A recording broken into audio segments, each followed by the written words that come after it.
It's a special meeting of September 13th, the budget. Budget's always special. Special. Any changes to the agenda? So the agenda is approved, it's submitted. Jim, you want to do a very quick overview? Mayor, I thought I've had a couple of emails from a couple of council people, and I thought I would just start with some comments about the general format and the general approach. I think particularly for Mr. Cernanek and Mr. Stallman, this will be their first budget. The agenda that Mr. Farman and I set out was just really an attempt to get all the topics in front of you. We assigned those time slots just to have something to look at. I've had some emails from a couple of council people that said they really wanted to talk about big picture, kind of revenue stuff, big policy things like the fund balance, where do we want to be, what's our status with revenues, and that's perfectly fine. The staff had no intent that we were just going to kind of march through this in a chalk. I mean, we can answer any questions. I know some of you had questions about specific line items.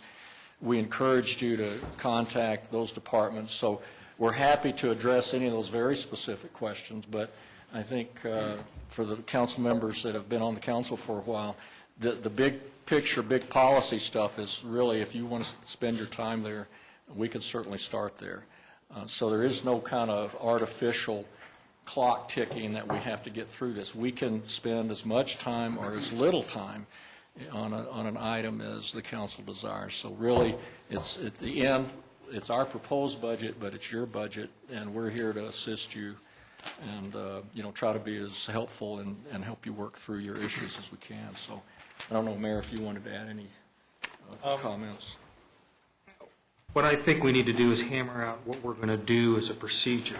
But perhaps the thing to do first is to talk about the big picture, and then when we get done with that, decide where we want to go from there. Because traditionally we've gone through line item by line item, and as concerns came up, we put them on the whiteboard, and we may decide we want to continue to do that. But some of this big picture discussion may affect how we end up looking at the line items. So are you all okay with us doing the big picture first? Mm-hmm. All right. So moved. Okay.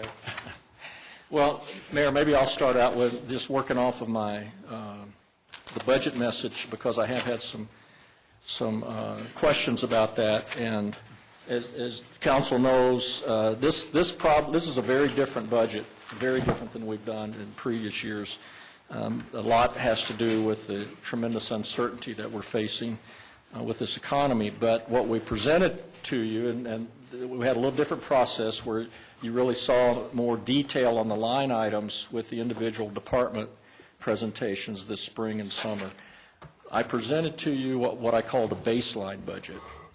That baseline budget, which we outlined in the first introductory paragraphs, eliminates 6.5 positions, reclassifies, actually it says 2, we actually reclassified 3, freezes all employee salaries, with the exception of step and grade. And I know Ms. Brinkman had a question about salaries, and I hope that was a sufficient explanation on that.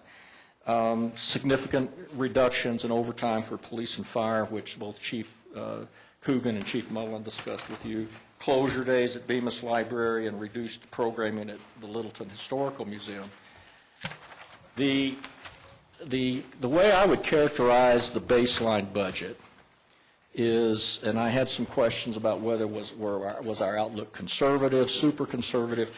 The baseline budget is obviously tight, but probably manageable if the economy slowly gets better next year. So if you looked at, we had, I think, our revenue projections, particularly for sales tax, from budget to budget, it's basically flat. For what we're predicting for year end, it's 1.5. Now, hopefully, if things get better, that should be a acceptable or manageable goal to achieve. The reason that then I went into the fund balance and the other alternatives is, what if this economy is not on a slow mend? And in fact, as we see on the nightly news or all the business publications, double dip versus meltdown versus whatever. And so the policy issue in some ways is what's your comfort level, and then what do you think our risks are, and then what are our options? I indicated to you that the fund balance over the years pre-Tabor was meant to be primarily to be a cushion for those economic downturns, those inevitable cycles that happen, so that fund balances were to be there. And I used an example for Littleton today. If a Home Depot were to just go shutter, close up, that would have a significant impact on our revenues. They are a major revenue producer. And so the idea of a fund balance is, do you have a cushion to meet payroll, to cover your expenses for those economic cycles? Now, in 1992, the Tabor Amendment changed that formula, because Tabor said you must, under the Constitution, maintain a 3% fund balance. And it stipulated right in the ballot title that does not include an economic emergency. Now, I asked Suzanne, I don't know if there's been anybody who's actually used their Tabor money. I'm assuming that when the guy ran the bulldozer through the city hall up in Granby, I don't know if anybody knows whether they were able to use their Tabor fund to rebuild their city hall, but the way it's been interpreted is it would have to be a tornado blew down City Hall or we had some major damage. It specifically says not for economic cycles. So I don't know, Suzanne, do you know anybody else that's dipped into their Tabor? Okay. So except for maybe the once ever 25 or 30 or 40 or 50 year event, that 3% in which Tiffany always identifies for you is just kind of sitting there to make sure we comply with the state constitution. Then that leaves everybody with what I've called discretionary fund balance, which means money you can really spend and get your hands on. There is not a legal, and to my best of my knowledge, there's differences of opinion with the accounting profession, but there's not a hard and fast rule about what that discretionary fund balance should be. As I indicated, if you were to do a survey of maybe 15 or 20 cities up and down the Front Range, it might range 10 to 20, 30%. So it's really all over the board. We are dipping down with this baseline budget, probably as tight a fund balance as I can remember, and Charlie, who's sort of the grand old man, wherever he is, he cannot, well, he's way back in the back. I think he's listening to the ball game, but so. I'm listening to you. Thank you, Charles. So it's really kind of, I wanted to put that on the table because a $2 million discretionary fund balance is probably workable if, in fact, we hopefully have a slowly healing economy to get us through 2011. Then that leaves 2012 to be another issue. The other kind of questions that I've had from various council members is, and I've had expressed, well, what about this idea of a zero decrease in fund balance? In other words, do you want to have a policy that says for the projected revenues and expenditures, they're equal? So if that nets out, then in this instance, we'd have to find another $1.3 million over and above the baseline. Yes, ma'am. So at our council workshop in February, I thought that's exactly what we said we wanted to do this year, to have the revenues, the expenditures not exceed the revenue. Well, and if that's the council policy, I'm prepared to do that. My job is to give you what I recommend as a budget. I'm recommending the baseline budget, and that's why I went into this other detail here. If council wants to achieve that, then we need to go to the options to pick up that other $1.3 million. And the caveat I will put there is that what you are doing is guessing what that fund balance is going to be at the end of 2011. So here are the issues that you need to think about, and the reason I talked about furloughs and other kinds of things. If you want to implement permanent cuts based on the 2011 projections, there's one thing I can guarantee you. Those 2011 projections will not be what are in the budget document. They will be different.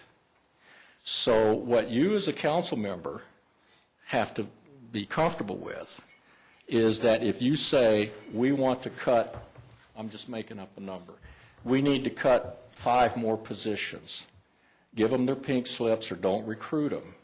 I can tell you that those revenues and expenditures at December 31st, 2011 will not be what are in this book.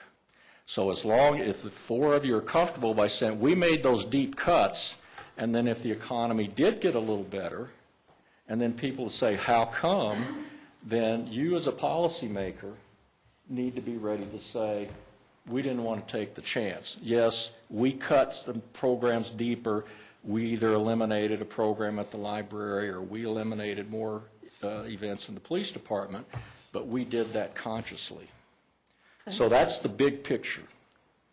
So can I ask then, the economy may also get a lot worse, and Yes, people ma'am. will say, why didn't you go more conservative? So that, I mean, we know this from the pre-budget discussions, that program that Bruce ran, that we can be all over the place. Mm-hmm. And if we did decide to cut a program or whatever action to try to bring it in line with the projected revenues, that doesn't mean they have to be forever. No, ma'am. They could be rescinded mid-year or next year or, I mean, year later, whatever. Yeah, and I don't know if Phil was saying maybe I should have carved in stone up here. It depends. Right. As my legacy. But to just think that you can sort of yo-yo programs, I will tell you, is not that simple. You let a police officer go, you let a firefighter go, there is an extensive ramp-up time to recruit and replace those people. Any skilled position, a circulation supervisor in the library. So it's not quite as sort of, oh, we got to June and we changed our mind, so go back out and ramp this up. But there are other options to cutting positions, so I hope we'll discuss those. Yes, ma'am, and that's why I put them out here. That's why a lot of cities, including the state of Colorado, have gone to the furlough system. Quite frankly, what the furlough system does is it hedges your bet. You don't make the permanent cuts, but you're closing facilities, and you're hedging your bet that the economy will get better. But it depends on where you want to be, 4 of you, how conservative you want to be, how much you want to cut right now in September of 2010, based on what the projections for December of 2011 want to be, and how much hedge room, how much you want to hedge your bets there. And so we can work with you any way around that you want. But one final question. We're not really making those absolute now. We have until we approve the budget. So if things started looking nicer, we could say, wait a minute, let's make an adjustment here in the budget that we approve. Yes, ma'am, that's absolutely true, and you can also amend the budget through the year. But it sort of depends on what's the trigger. When do you adopt a budget, and if we're going to make cuts, when do we hand somebody a pink slip and say, thank you for your service, but please go look for something else? And then we do that in September, and then in November we say, oops, wait a minute, we changed our mind.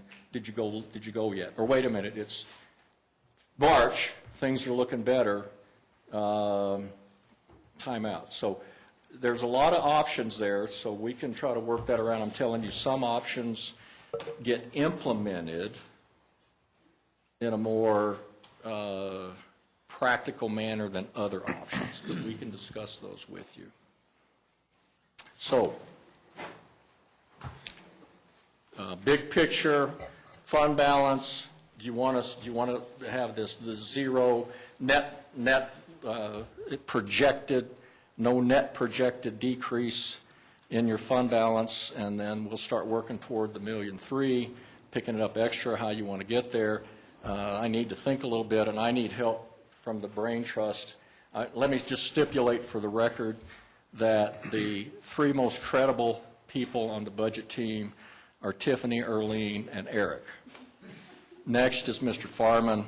At the end of the line, Mr. Cortese and myself. So if we get down to... So Tiffany. Yes. And I think for those of you who've been in past budget sessions, well, then I give the answer, and then everybody turns to look at Tiffany. And if she goes, yeah, or if she goes like that. So, how fast we could react, Dr. Cole, how fast we could implement. These are the people, the HR people and the accounting people who have to run payrolls, who have to give people pink slips, who have to tell people what they're going to do. They're the people who have to implement it. So I'd certainly want to invite our very talented frontline people to the table to assist us. You certainly don't want to depend on me in terms of how things would get implemented, because they're the ones that do it. Yes, sir. Maybe just let me ask, I guess, a clarification. When you're saying the budget as presented is tight but manageable, assuming a slow improvement in the economy. Yes, sir. What does that basically mean, that if we were actually at this 4.8 million year-end fund balance, general fund balance at the end of 2010, your expectation would be that tight but manageable means we'd likely end up at 3.5 million in total for the general fund, or do you think it would likely be that would be a worst case scenario and it would likely be better than that? I mean, help me understand tight but manageable. Yeah, let me turn to it real quickly. It should be page 1. Yeah, that is a slow. This? Slow, yes, sir. Okay. That is Mr. Farman's 1.5% increase. I think it could be a little bit better than that. And that is that we achieve all of the cost containment, the cuts that we have in there. So that when we got to the end of 2011, we would have in there approximately 3.5. And how comfortable, what's your level of confidence on the year-end estimate for 2010 at this point, sitting in the middle of September? It's reasonable, and I think it could, as a great philosopher Yogi Berra said, predictions are really tough, particularly about the future. So my sense, see, I watched the Yankees. Baseball quote. I can't believe it. My sense is it could be achievable, might be a little bit better. Okay, but you're not expecting it to be Worse? 5.3 or somewhere between 5 and 5.3 relative to the approved budget? Maybe 4.9, maybe 5. Yes, sir. Okay. Jim? Anybody else want to pitch in with their own projections? I mean, everybody's got lots of brain power here. Well, I think you're right. I think we could end up underspending the year-end estimates slightly, and we could end up exceeding our revenues slightly. So I think $4.9 to $5 million is probably reasonable at this point in the year. Yes, sir, Mr. Szymanczyk. When you say 1.5%, help me on where that comes from. That is looking at the retail sales tax estimate for the year end of 2010, and then the 2011 proposed budget figure of $20.8 million. So it goes from 20.5 year end estimate to the 20.8 million, so that 300,000. And just for a note, sometimes I had trouble with some of the comparisons because they very often were doing 2011 proposed budget versus 2010 budget. And this one, instead of use our final budget. And this one actually uses 2010 estimates, so that's why I was... Yeah, and that's why I said for budget, I tend to work off of budget to budget, because as I tell the staff, you don't know what the end of 2010 is going to be, not even December 31st. You really don't know till April 30th, as Arlene points out to me, until the auditors get through. So if you want to, historically, if you go back and look at 10 years of, you can look at actuals, and then you can look at budget to budget. But in any one year, my experience has been, your end year is just it's just a guess. I understand that. That was I was working through lexicon, so I was going through this. What I would propose would be helpful, at least for me, is to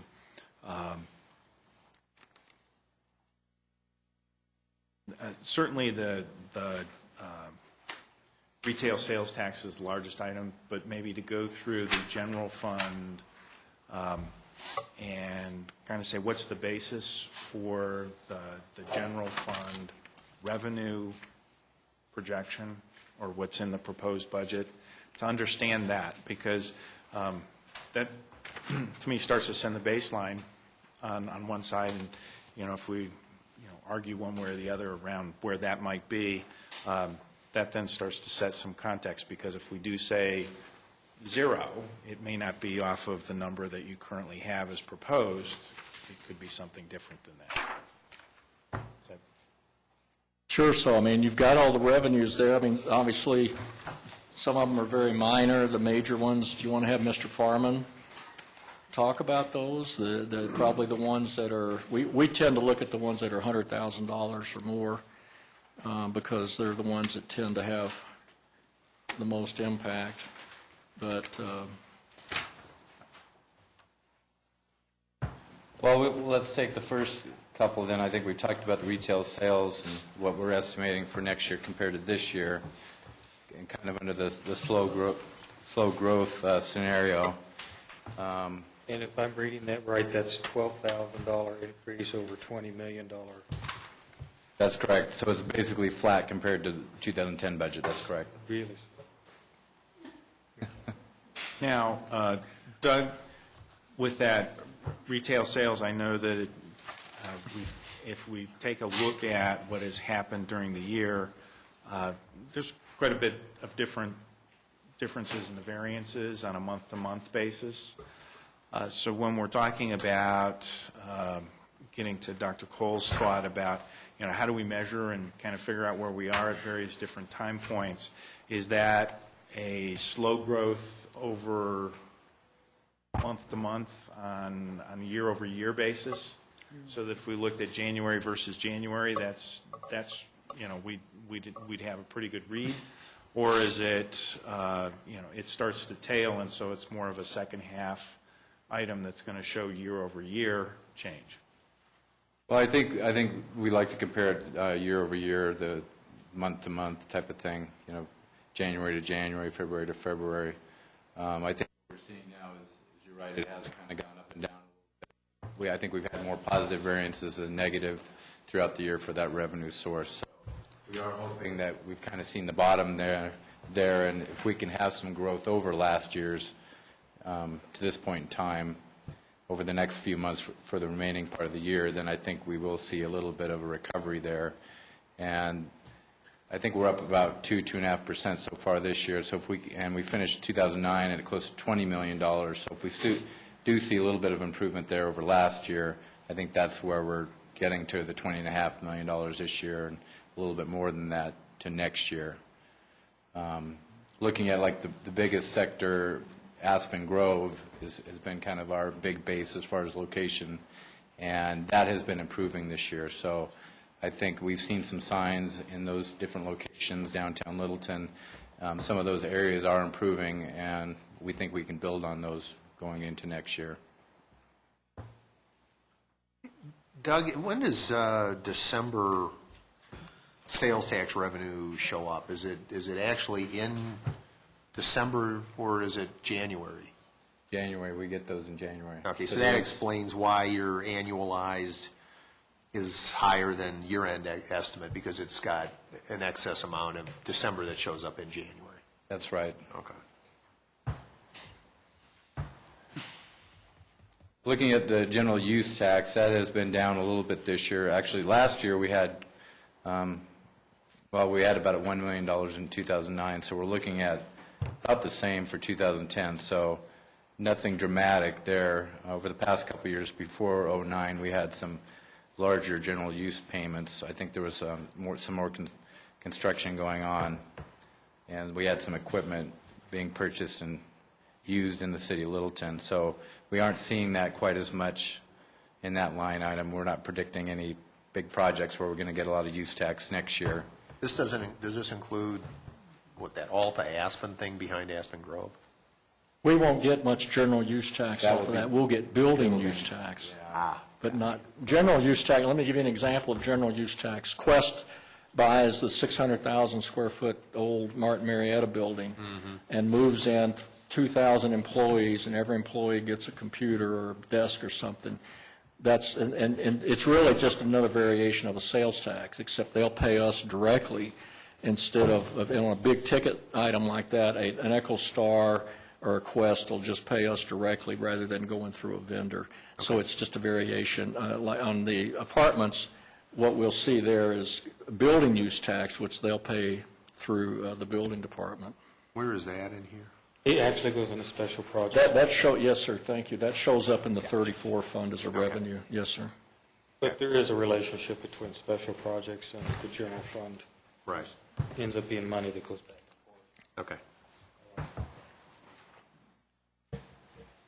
Just looking at the next large revenue item is the property taxes, and based on the preliminary estimates we've had.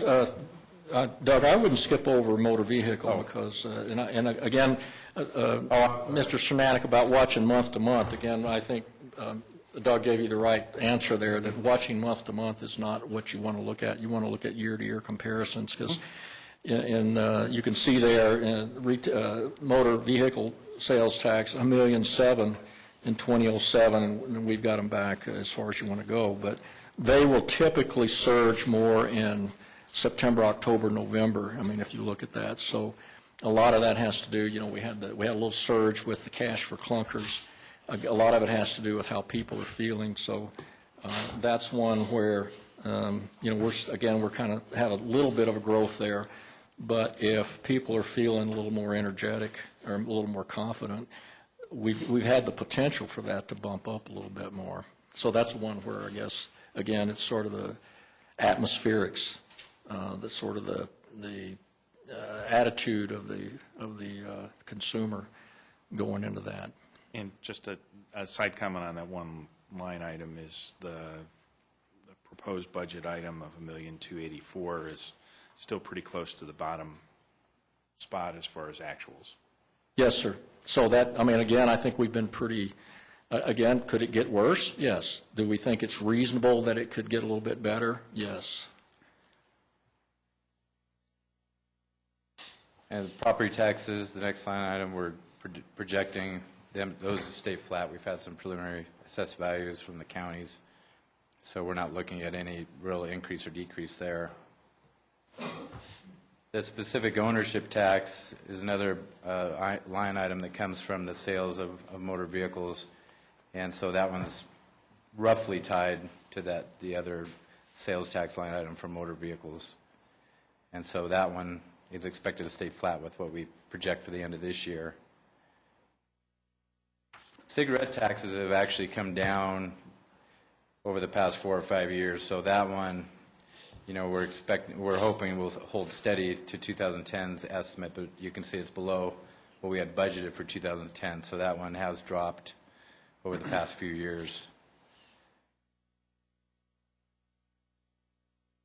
We're looking next at some of the franchise fees, electric, and those rates have gone up and down. Of course, those will be based on the revenues that we get from the electric utility companies. I believe that's a 3% rate. That's a 3% franchise fee that we get. And so that one's projected to be flat. That one's just really hard to predict right now. We've tried to do a lot of analysis on electric and gas, but the trend is just really hard to follow with the way Excel has the rates built. So we're trying to be a little bit on the conservative side there with electric and gas. Is that, Gas has gone up a little bit, so we're projecting just a slight hike there. so is this consumption-based, or is it, it's not flat, is it? It's predicated on, Consumption, yes, sir. So it's actually predicated It's- on revenue.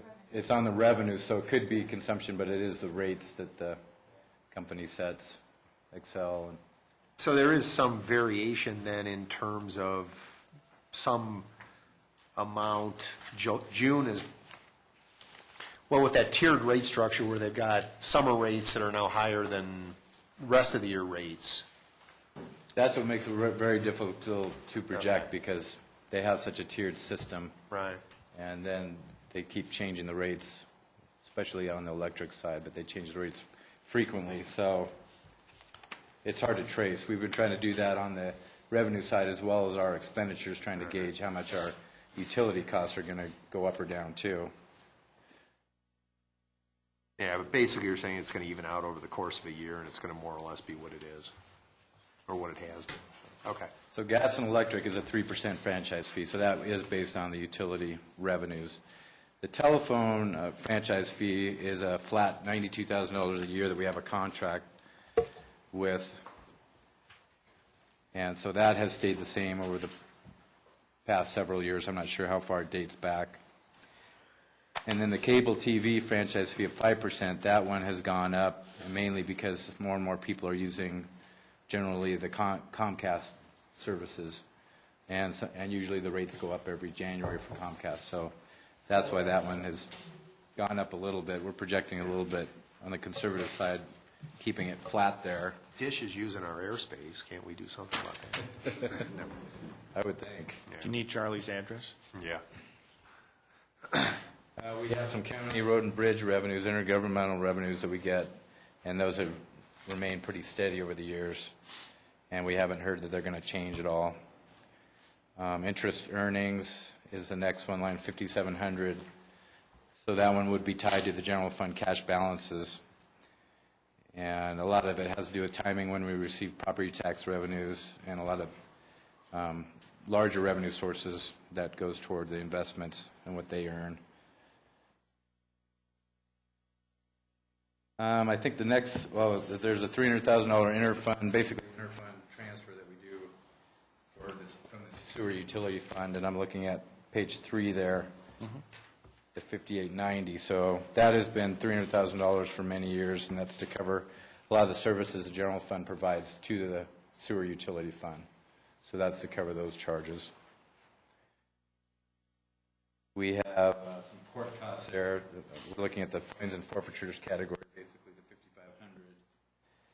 $5,500. That's basically remaining flat of $140,500. In the court fines line item, that's one that's gone up a little bit in 2010 because we've installed those red light traffic signals and the cameras on a few different intersections. So we're actually budgeting, we're receiving about $75,000 a month, so that's about $750,000 more in 2010 that we're estimating from those traffic light signals. And we're also spending about $450,000 on the service that pays for that system, the monitoring system and billing and so forth. And in 2011, about $450,000 of that budgeted amount for 2011 is for traffic lights, estimating. And once you have your new presiding judge, he will be bringing forward a schedule for the fines, and you guys We can... do have a presiding judge. No, I know. It's given him some time to get settled, and when we get together, is to bring that forward to you all, that schedule, to increase the fines. That's not in this budget. But currently, you're showing an $839,000 decrease. That's right. That's right. So that would be, that is... And if you recall, when Chief Coogan and her team presented that to you based on the experience in Greenwood Village, is that you have a surge for the first couple of years, and then as people start to adjust their behavior, which is what we want them to do, then it drops off rather dramatically. And I don't know, Chief, if it then sort of flattens out, or if we've got any trend line. I guess Greenwood's probably had them up longer than anybody, or Commander Christensen. All right, but then does it plateau at a certain number? And then, of course, council members are hearing various opinions about the red light cameras, and I don't know what your policy's going to end up being on that, but we did anticipate a significant drop off from that first surge year, and then drop off as people change their behaviors, trying to run through there. Wasn't essentially, there was only one light operating like that in '09. We've had the other two We did in have 10. a light, you're right, we did have one that was, well, I don't know, Commander Christensen? Yeah, the first ones went up. Broadway. Boulevard went live last August, September, and then the So you're right, Debbie, there was kind of a little delay there. But I think So what I don't understand then is you're saying that we're going to have a deficit of $839,000 in court fines? So where was the surge? That the revenue will be down from the budget in 2000. the 2.1. Right, so did we overestimate the revenue in the budget? Yes, ma'am. 2010 we did, yes.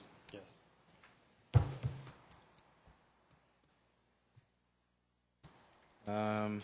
Hey, We have Can- the, Can I ask you to go back just real quick, thinking about the sewer utility fund? I mean, that number's been static for a long time. Is there any argument that it makes sense that costs have gone up and there should be something of a larger transfer from the sewer utility fund to cover general fund costs? well, we've talked about it a little bit with the Public Services Director, Charlie. Charlie, you want to come up to the table so we get He you might on the have mic? have a little bit more of a historical perspective on that, but. So you got to score. Oh, sorry, never mind. Well, I'll tell you that, I'm the first person to try and make sure that we are getting the appropriate amount of revenue. I'd have a hard time justifying more than $300,000. The $300,000 will cover my expenses, Jim Woods, city attorney. We are the ones that work at the sewer plant.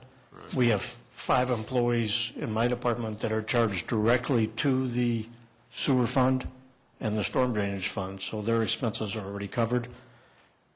I agree with the mayor. I don't think you can justify anything more than $300,000. It's a good question, though. Okay.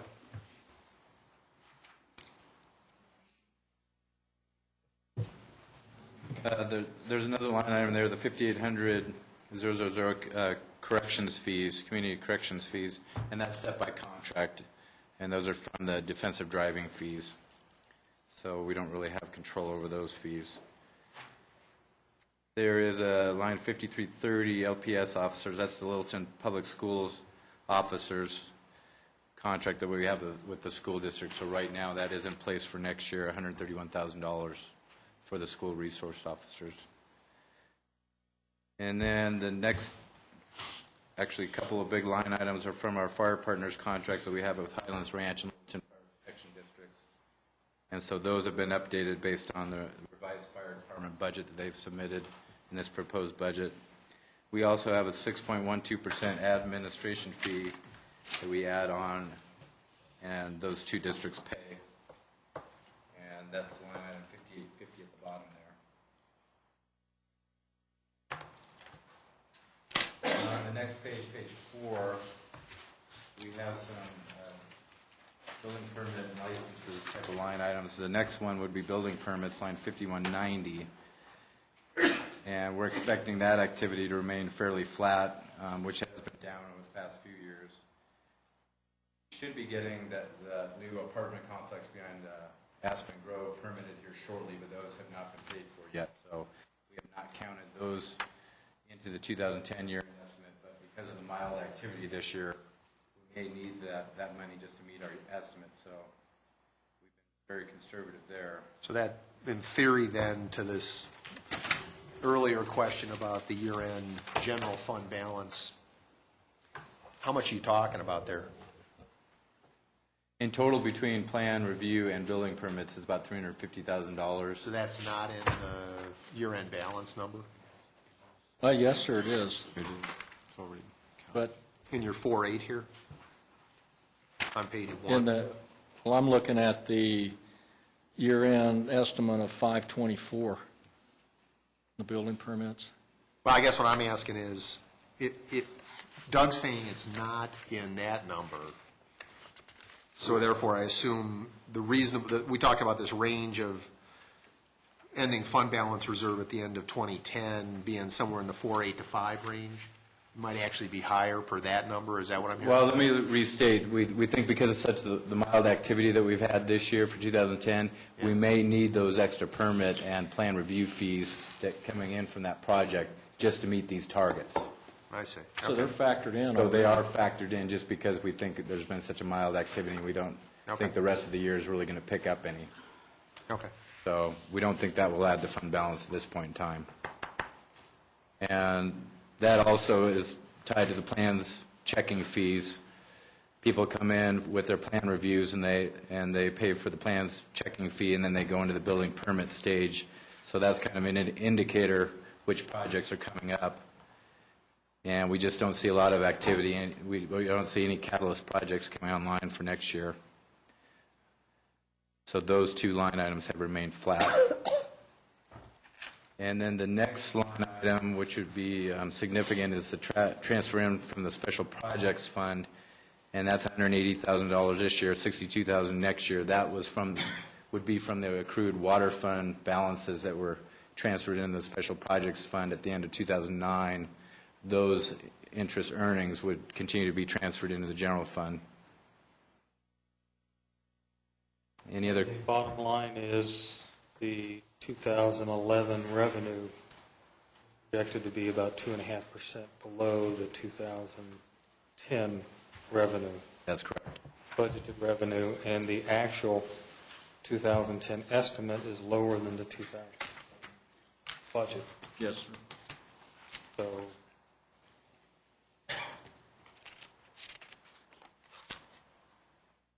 So we have fewer resources to deal with this year and next year to fund programs.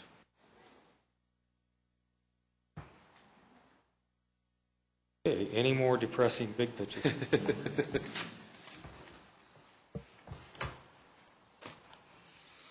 So I know somewhere in the, it's not depressing, it's continued discussion. Is that okay? I know that there's some other thoughts around fees and that. Are there any other ideas that are not presented yet that would impact some of the general fund? Revenue-wise? Other than Mr. Farman's, the memo that he sent out around with the fees and so forth, the 350,000 fee memo.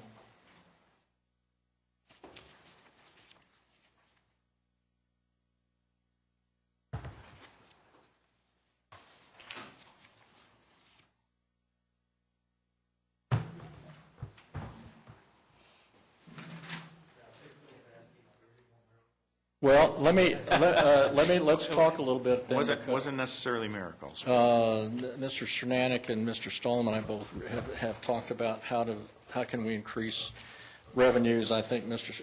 Cernanek said, well, if Mr. Farman, and this was just retail sales, because obviously with the big drop-off in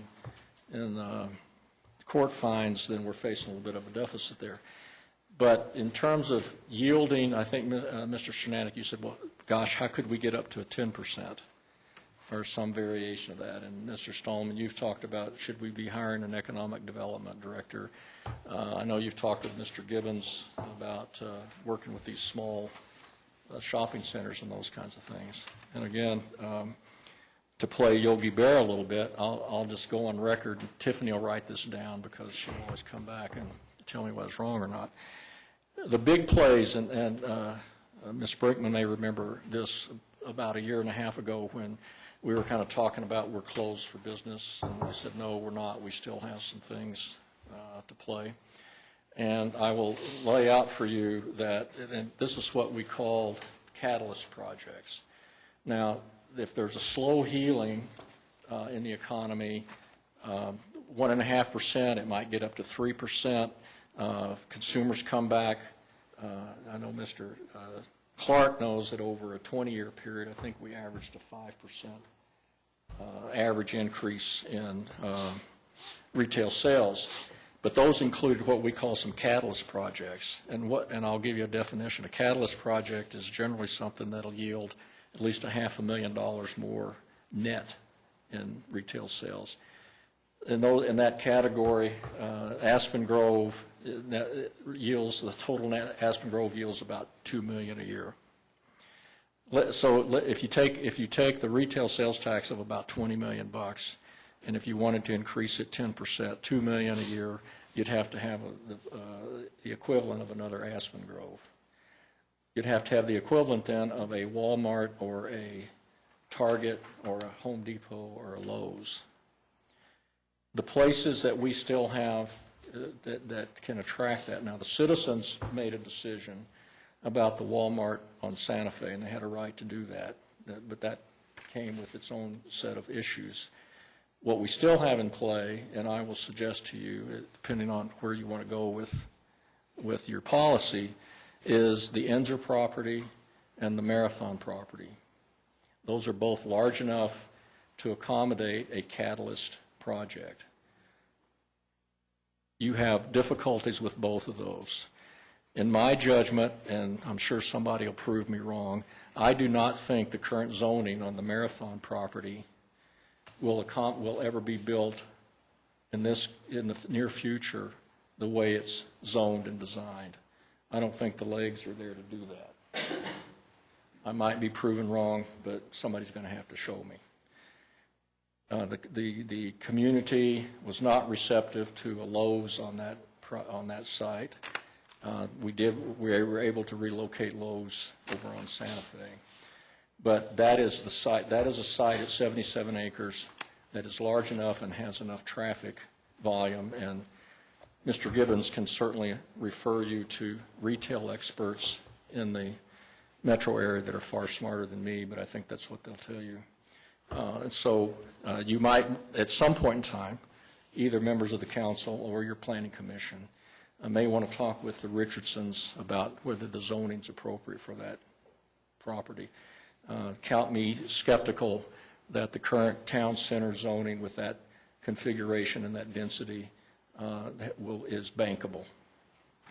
The Enzer property has some issues on it. It was very old zoning and a little bit archaic. Target took a look at that. We did lose Target to Highlands Ranch. They were not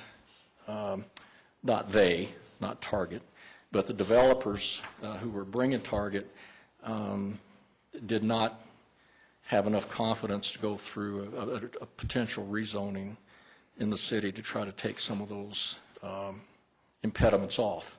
However, if you wanted to open up negotiations with the Enzers, that's a possibility. So if you're looking to increase your yield by $1 million a year or more, those are in my judgment, those are your options.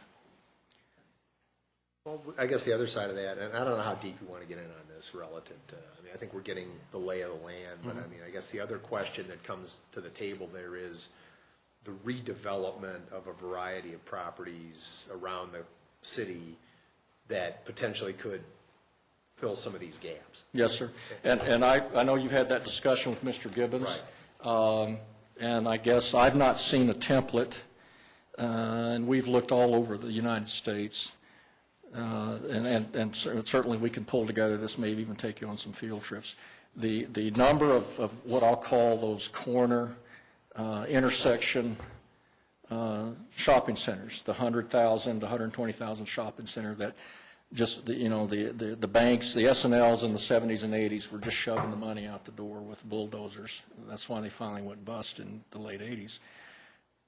There's a few of those in an area like a Pasadena, California, like a very high-end area that get redeveloped. They do not get redeveloped typically without a grocery store anchor, or they get redeveloped at a very high intersection, like a Broadway and a Bellevue. But there are, those are very, very tough, and you see very few success rates of those across the country. So the absolute prevailing trend is to have them backfill, just like they have here in Littleton, into charter schools, churches. I mean, that tends to be how they stabilize. And we talked with many of those owners. As long as they are getting a rent check, they are happy. Right. They don't care whether a rent check comes from a retailer or a charter school, and that's in their pro forma. So, again, might there be yield there? Yes. I would rate it a low probability.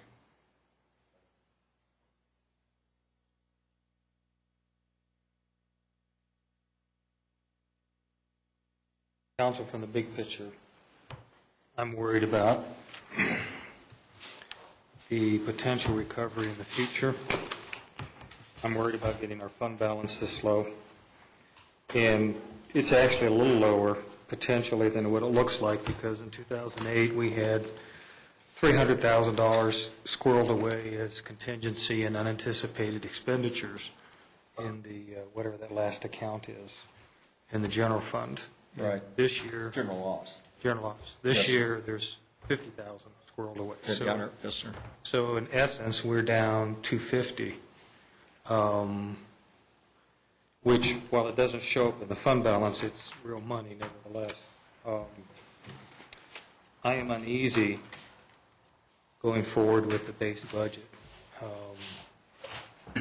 I'm uneasy going forward without matching our expenditures substantially to our revenues. And I think it's worthwhile exploring some methods to do that. The question becomes, what do we want to do procedurally? Do we want to go through the departments page by page? And then if we have issues about additional expenditures or additional cuts, put them on the whiteboard and wait till the end, which is how we've traditionally done it? Could I make a suggestion? Sure. Is there a number that you're comfortable with, a target number that you would say, here is where what I would like for that number to be, fund balance at the end of 2011? Right now, I think 10% is probably the minimum figure I'd be comfortable with, Okay. which is another 1.1. 10% means we need to pick up hypothetically another 1.1. 1.1 million. Okay. I feel more comfortable with the 1.3 million that get us to the zero deficit. Well, I'm just suggesting, because I think for the staff, if you give us a hard target number, that's the way we can be most responsive to you. And I realize that part of this is crystal balling, and we don't know what the revenues will be 16 months from now. Sure, and I think we all understand that, but it's your, But we have to do something. yes, sir, That's the it's budget. it's your kind of bet, you're putting it down. We know it's going to change, but it is a policy comfort level for you. But if we have at least a hard target, then I think we can respond. And see any potential new revenue source coming in, even with redevelopment, I don't think anything could get built fast enough No, sir, not in 2011. To It would fix have it. to be 2012 and to beyond. fix this for 2011. It would have to be for 2012. And we're in a recession, frankly, just like everybody else around the metro area, around the country is. Bruce, and then Peg. One other revenue question we haven't talked about, and this is not a Sterling Ranch question, but are there any commercial-oriented properties that would be in the vicinity that would be accessible from sort of an annexation perspective that could pick up revenue, where there'd be a willingness to do that, like we did that with the Hyundai dealership where they wanted in? Is there anything on the radar like that? Not that I'm aware of. And I will just say on the Hyundai, first off, they already had significant presence in Littleton. Secondly, that property was so awkward that it made a lot of sense for them to come into the city. But quite frankly, no, I'm not aware of any other property where annexation, anybody, DRC, Charlie's shaking his head negative. Well, let me rephrase it. There may not be anything on the radar, but is there anything we should be exploring? Well, Mr. Gibbons is raising his hand.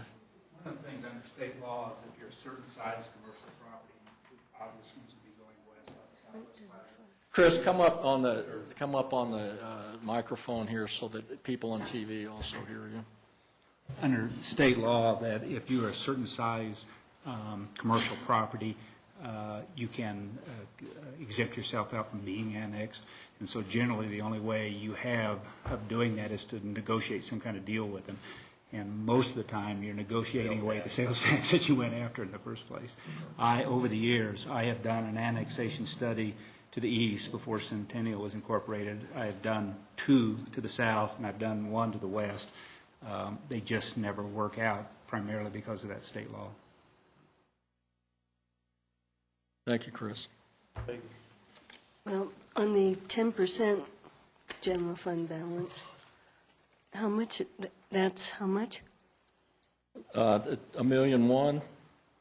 No, that's more, so the total would be, What, you mean the fund balance, what the amount? Oh. yeah, That would push it up to to 20 about, smart ladies. about, 4.67 million. There you go. and that would not, would that cover our first 5 months of expenditures? No, that would only be 10% out of the year, so barely over a month. Yeah, and I believe something that you sent us that, I don't know if I brought it tonight, a couple weeks ago, somebody sent us, with the financial policies document, I'm sorry, that our various existing policies. This was set, I don't know how long ago, but certainly before I got on council, requires a fund balance to cover the first 5 months.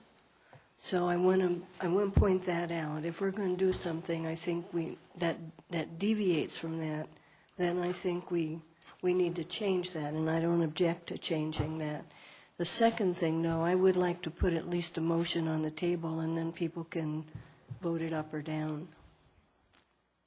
Okay. You ready? So I would like us to bring the expenditures in line with the projected revenues. I move that we do that. Okay.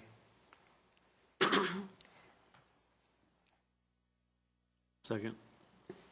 It's been moved and seconded to instruct the staff to bring the expenditures in line with revenues for 2011. So can I comment first then? Sure. Go ahead. Nobody predicted, well, few of us, a few human beings did predict this messy recession that we're in.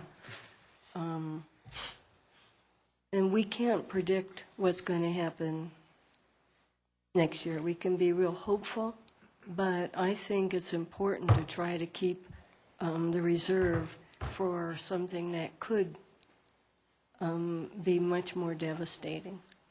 And I'm hoping that's not going to happen, but I think it's really important to be conservative in this matter.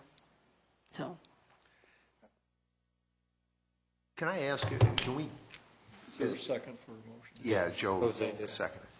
Would it be feasible to table this temporarily, to do it on, like, they'll put it on the whiteboard? I'm not philosophically opposed to it per se, but there's a lot of information floating around, and I'd hate to sort of, if we do this straight away without digesting a lot of other information, it could force us to do stuff that we may or may not want to do. We may want to do it. Like what are you saying? Well, there's all of the information. I mean, we just went through the revenue side of this whole thing, which was, I think, illustrative. I guess all I'm asking is, instead of saying, let's decide that right now, can we put it on the whiteboard as something we want to consider, and then we get all the information out there and work it, and if everybody agrees at the end that that's where we want to go, then we line it out accordingly. Well, it seems to me, I'm not saying any specific figure. I'm just saying I think they should be brought in line, like I think all 7 of us said at the workshop, and I don't see really anything philosophically or otherwise different. If, as we go through, we find additional suggestions for revenue with fees or something else that's going to affect something, or that we suggest something be cut, and I would like us to go through, not necessarily in huge detail, but to point out things we may or may not have suggestions for in this, because there's a lot of work went into this. So the revenue, we might see the revenue piece come up, we might see some expenditures go down just from our suggestions, and then we can see where we are. But I think that if we don't establish some target, and I guess somebody after we get through could say, boy, based on what I've seen, I suggest we do such and such. I just would like us to have a guideline of what we're doing as we go through this. Oh, okay. Jim?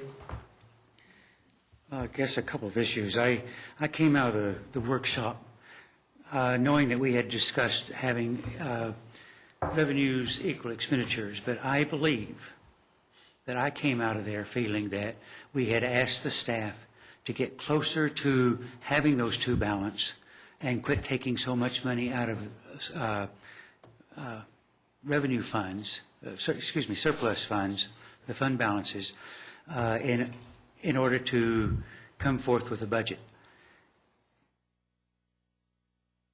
I also think that if Peggy's motion passes, that we just close this book and throw it in the trash and let the staff start all over again. There's no sense of continuing tonight. There's no sense of meeting tomorrow night or Wednesday night, because there's so much work that's got to be done to change this from a 3% to a 10% cut, and it's going to involve Mr. Woods and the budget team talking with each department head about where that increase percentage in cuts is going to come from. And I can't support that motion tonight. Anyone else? I'm going to make a motion to table it. Okay. Second. Want to specify when? What a table? Later. Between now and Wednesday. How about, You can say table it till Wednesday, but I'm not opposed to doing it sooner. Mainly what I want to do, and I understand what Jim's saying, and I sort of have a similar sensation that frankly, well, I don't even know if we need discussion, because I guess if it's a table motion, you don't get to discuss. Right. Yeah, okay, sorry. well, but we need to figure out when to table it to. So may I suggest that you put it in the form of tabling till we get to the end of the general fund discussion? So moved. Okay. Is there a second to that? Second. Okay. Moved and seconded to table Piggies until we get to the conclusion of the general fund discussion. Excuse me, Mr. Mayor. Yes, ma'am. Councilmember Cole already seconded that. Well, that was the generalized. Yeah, it was Maybe it was a friendly. It was Phil that Okay. did the real life one. Well, okay, we have an amendment to the main one then. I mean, No. to his second. Or It did you was have a his, second? You I mean, I You have to- seconded You yours. seconded Now- the first one, but now then we did have a an amendment friendly recognition. I agreed to do it, to basically say it till we're done with the general fund section. At which point Phil seconded that, so I don't know how to sort okay, that to out. be specific, I ruled Phil's motion out of order, the original one that you said. Okay. Phil made a new motion to specify a specific time. No, Bruce did. Bruce did, which Phil then seconded, Okay. which is the motion that's now on the floor, to table Peggy's motion until finish the discussion of the general fund. Any more discussion related to the time? All in favor, raise your hands. That's 5, 6? Okay. I think it's, 6. 6 to 1 passes. Who was the one? Me. Okay. So now we're back to the procedure. Do we want to go through this page by page, which is my Wait a recommendation? minute, I thought we had like 3 motions, and we just voted on one. Well, you have one motion that you made, Right. which has now been tabled until end of discussion of the And then general we, fund. so we have 2 motions. Well, you have a tabled motion where that comes off of the table at the end of our discussion on the general fund, whichever day that happens to be.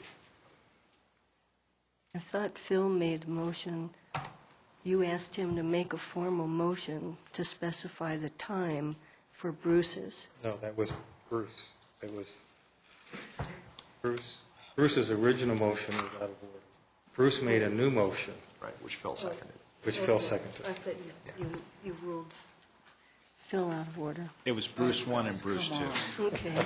That- Come no, on, look what we got to do. Okay. So, procedure. Are we going to go through this page by page, which is my recommendation? Any objections to that? I mean, there are a number of other questions that are out there that have been, Is it picture questions or? well, they impact some of the items around, because if you go through it page by page, each department is going to have things like health insurance costs. And taking a look at overall salaries is a large item. And so getting some answers to those and making sure that those are in process before we might finish off a general fund discussion will be important. I think, though, that those types of issues have, by virtue of Peggy's motion and Bruce's tabling to the end of the general fund, I think what we're faced with right now is going through the budget that's been presented as we have now. And then whatever adjustments that are, if Peggy's motion passes after it comes off the table, whatever adjustments need to be made will either be through line items specific to a budget or be generalized through health care, furloughs, or things like that. So I do have a question. Are we going to address the fees too as part of this? I think my suggestion is go through the expenditures first. Okay, but during these 3 days, Yeah. nights? Yes. Okay, thank you. Well, I guess, and I'm not necessarily opposed to what you're saying, but I guess the other way to do it would be to let us go through our main points and get them out there, ask questions, as opposed to going page by page, because we may not need to go page by page on everything. It's an alternative. Okay. Jim? There's another alternative you could look at, is look at only the department changes from 2010 to 2011. It's a single page in each department, and that will tell you where the change is going to be up or down over the 2010 budget, and those are the discussions I think we should be having.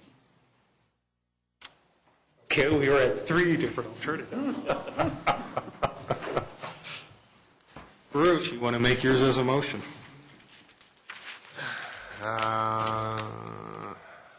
Well, let me just suggest a couple of things here. The hard number, if you favorably want to consider the 3, let's just say, I don't know where council was on the revenues, but if you were generally disposed to the 350,000, it leaves us with a hard number of $1 million. Okay? So $1 million spread over, $1 million bump over the cut that we have now. So we're looking at probably, help me ladies, 6%? Add 6% on to the, didn't we yield about $1 million, something with the 3%? Could be another 3%. So we bump it another 3 or 4, help me here. 3%. 3%. Okay. Now, just a point of order, and maybe I'm looking at department heads, because we scenarioed a 10% cut. Do you want to talk about an additional 3% cut tonight? Chief Coogan's prepared. I know Ms. Nardi can do that, I think. Well, Okay. I'm just putting it out there, but we can go through. But as you look at each one, I mean, you can go through and ask this and this and this and this, but of your options. but I believe that the basic decision of tabling Peggy's motion to the end of the discussion was that we were going to go through the budget as it's presented Okay. now without Got it. discussing, because otherwise, if we had passed that. So you'll just, then you're back to Mr. Taylor. Okay. All right, as long as you're comfortable with that. And before you make a motion, if you do.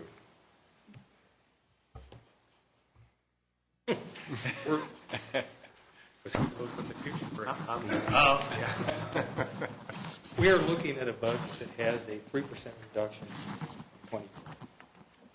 So my guess is what would interest us, the council people,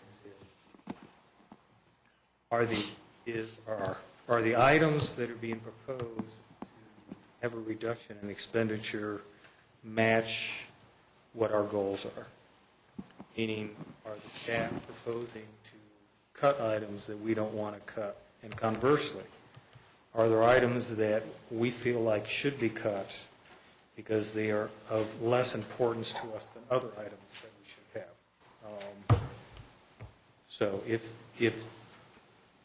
and I suggest that may be the way that we want to concentrate, whether we do that as a page-by-page basis or as a variation on that. I just get confused trying to phone past some pages to others, so. All right, so let me, I guess, do it this way. I guess I'll move that, it's a tough motion. I think the orientation is, as you said, which is we want to try to funnel, we want to look at bigger ticket items first. So I guess the suggestion or the motion would be each council member takes 15, 20 minutes and goes through, you don't like 20 minutes? No, you see all these little yellow. Well, what I want to do, I guess what I'm saying is I want to Doug's point, if we're looking for hypothetically $1 million, I think we're looking at, tens and hundreds of thousands of dollar issues first. Now, if we have to go back through. Well, but now I might suggest that we aren't going to be the ones to suggest $1 million worth of additional costs. That should be something that goes back to Jim, although I'm hoping that we will get some generalized guidelines on where to go after we finish the discussion of the general fund. But since we decided to table that, what we're basically looking at is this as a baseline, what's been proposed, something that we generally agree with? Or are there items that we want to adjust? And I'll give you some examples based on wanting to get more reductions in expenditures. I'm going to suggest that we reduce the HPB grants. I'm going to suggest we reduce the fine arts acquisition. I was going to do that when we got to those pages, but we could do it in some other fashion. I'm okay. Well, that's kind of what Bruce is suggesting. I mean, I think it feels as though we're trying to do two different things at the same time. We're basically saying we need another $1 million plus in cuts, and we're going to go through and pickety-pick on this. And I think that they come to us, we've seen the three in all of the meetings that we've had. We've all studied this diligently and looked it over. I think we've all got highlights or notations that kind of popped up in our heads that maybe a joint sharing of those, and it just creates more of a dynamic discussion. No disrespect to anybody to the departments who have done this, but it just seems to me to be a bit of a exercise to go through it line by line. We've done that. The departments have done that. We're looking at over $1 million in additional cuts. I think we need to go a little bit bigger picture in our discussion. I think that's where you're headed. Yeah, I think that was well said. Okay, so your motion is? What Debbie said. Yeah. Which is? I guess the motion would be, to start, we basically, let's take a first run through this. We each get, pick a number, 20 minutes. We hit the highlights of what we're identifying, and then at the end of that, we can move on and do additional detail. But at least let's start at a high level as opposed to, there's a lot of pages in here that we don't need to, I don't need to go through again. There's a lot of pages in here where I've got some comments or I've got some questions or some suggestions. But if we take 15 to 20 minutes, throw our stuff out on the table, get it on the whiteboard, and we each do that fairly quickly, maybe we can cover more ground versus slogging through Okay. the forest. The motion is that each council person take 20 minutes, go around the table, and identify issues that we want to put on the whiteboard to get answered. Your second to that. I'll second with an amendment. Okay? Well, this is great, this is ridiculous. Instead of 20 minutes, I think, Get what you need. Yeah. Okay, fine. No more than, don't.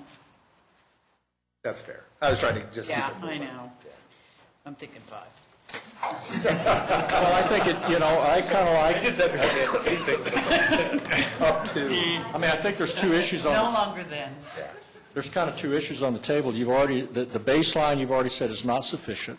Now, you may have questions about the baseline, but you still have to get to a number. So as I read, or the amendment as enhanced by Debbie, is you're going to go around and say, all right, we got a baseline of 3%. Now, here's where we want to go get another 3. right. So then we put the other 3 on the board, and then we find out where 4 of you, is that where you want to get your 3? Are we discussing the motion now? Is this what we're doing? We have a motion and a second. Yes, we're discussing the motion. Okay, I'm going to oppose it. Number one, if I'd have known that's what I was being asked to do, I would have come in with all my stuff coordinated. I don't suggest we go through line by line, but page by page, which may be some pretty past page stuff. Because I've scribbled comments, some up, some down, on these. And in my own head, my approach is to see what things in here we might get savings out of, more cuts out of, or net cuts out of, and then take a larger picture on another way to bring that whole budget within a scope, if that's what we agree to. Okay, further discussion. I'm going to vote against it because we could have been to public services by now if we'd gone page by page. All right, the motion is for each council person to take 20 minutes and bring up issues they have with the budget. All in favor, raise your hands, which is 3. Bruce, Deb, and Jim. Opposed is everyone else. All right. Plan B. Pardon? Plan B. So Plan B is page, 5. Can we start just with the overview page, just so that if we want something on the agenda after we go through? sure, page 5. So I would ask that we put on the whiteboard, after we get through all this, some change in the council description and mission statement, Okay? and So, objectives too. all right, So who can work the whiteboard? They're going to do it. The ladies back there. They're going to work on it. Okay. All right, we have a whiteboard team in place. And Tiffany's going to put on a computer so we can add it up.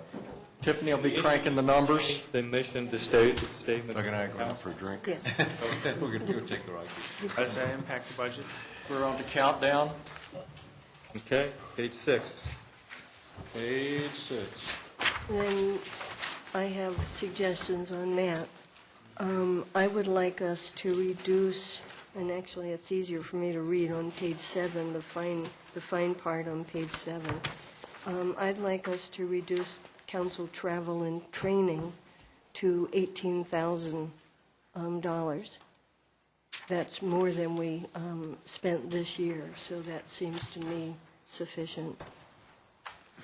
So from the 20,350 to 18,000? Yeah. Okay, And, so you net know, cut and of- I know that's, every little bit adds up in my head. And so maybe I can just say all of them for council, that mine for council. I'd like us to reduce,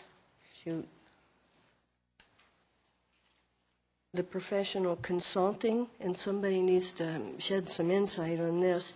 I know we had significant consulting this year. It would seem to me we're not having very much next year. So maybe I would ask that that be reduced, but with a little bit of advice on what staff expects we might need to consult Well, on. Can I suggest that for us to get another 3% out of our budget is 11,787. That you've expressed your preference to get a portion out of that in travel. When we come back in some form, that we have Kelly analyze what other line items we can potentially take that out of. Okay. If she can come up with 11.7, then fine. If she can't, then she comes up with what she can, and we make the decision on what the rest is. Okay. Is that all right? Which line item did you mention? Well, on page 6, for us to, if six. we're looking for another 1 to 1.3 million, that's about 3%. The 3% reduction in our budget would be $11,000, almost $12,000. So. And actually, Doug, I would disagree with you. Some areas might not really be able to make us happy with an additional cut that we're asking. Not all of them had a 3-point reduction this time. Some were more, some were less. So any money that council finds in its own budget to cut gives a little leeway if we feel something is really necessary. That's true, but I don't think we're going to come up with $12,000 just out of what we have here. Well, no, I didn't. With the knowledge that we have. I didn't finish. Okay. I would like us also to cut the not-for-profit contractual, but I'm not sure how much, so that we might have to discuss that. Okay. We have a team of scribes. Oh, I'm sorry, we didn't pick up the other. Travel and training, not-for-profit, and potentially professional consulting is what we're looking at. Well, and, You don't have to give us an answer. okay. That's where we're looking. All right? Page 8. Well, you also, back on page 7, you could cut city council salary in half, and that would get a $40,000 increase. We could. My travel training, Okay. Page 8. Page 9, 10. Wait a minute. I should have brought a rubber finger here.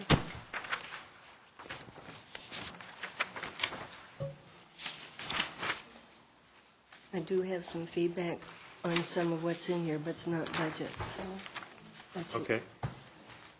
11, Wait, wait, 12, hold a second. 13, Hold. 14. So I just said, asked to hold. So on 13, there's not really a reduction. Peggy, could you speak a little bit more right to the mic? I'm sorry, can't I'm hear still you at all. struggling with, Yeah. why didn't you guys say so early? Well, we just did it. Jeez. No, somebody back there, so I'm sorry. I'm still struggling with this stuff. On page 13, there is not really a reduction, well, $90. Well, that's part of the attorney cut, if you notice, cut 6% in 2010. So if you recall, we had that discussion about pass-through cost. So in our mind, the attorney, by cutting her budget 6% in 2010, had already achieved the target. It was actually 3% before the human resources add-ins to the insurance and the salary increases. So salaries aren't going to increase, and if insurance is going to be Okay, well, I It may just, be different. just wanted to get that out there, sorry. Yes, ma'am. Can I throw up there, I think under the circumstances, we got to throw the Kirsten going full-time versus part-time up there just to have, to talk about it. Just to understand it better. I don't know if we have to do that now, or if you just want to go rip through it and. We better come back to it. That's fine. Thanks. On 15, Peggy, you want to do something about the calendar? Yeah, I was looking at 16 and 17 in that regard. This is, the calendar is one that I would like to actually increase to 23,000. And I can talk about that on Wednesday, or now if you want, on page 16 and 17, the calendar. Kelly, I have a question on that. Kelly, on the revenues you're showing, are you showing that you're not going to sell ads for it? Because the revenues, there were no revenues. There were 4,500 last year, but it doesn't show any revenues in 11. I'll let Doug speak to that. We had an idea that we would let the vendor that's in charge of the calendar, that's going to be printing the calendar, we would let them be in charge of doing the advertising, so they would be conducting the advertising through their own obligation. So that wouldn't flow through the city, because that doesn't inflate the cost that we have to pay the vendor. So if we don't have to deal with the advertising, which was about $4,500 a year, we let the vendor handle that, and then that would actually lower our expenses by at least the $4,500 that kind of flowed through the city and back to the vendor anyway, to pay for the advertising of it. So that was a way to reduce our expenditures for the calendar. And one thing I'd like to point out about the calendar is that the calendar bid has been as high as $22,000 or $23,000 over my career here.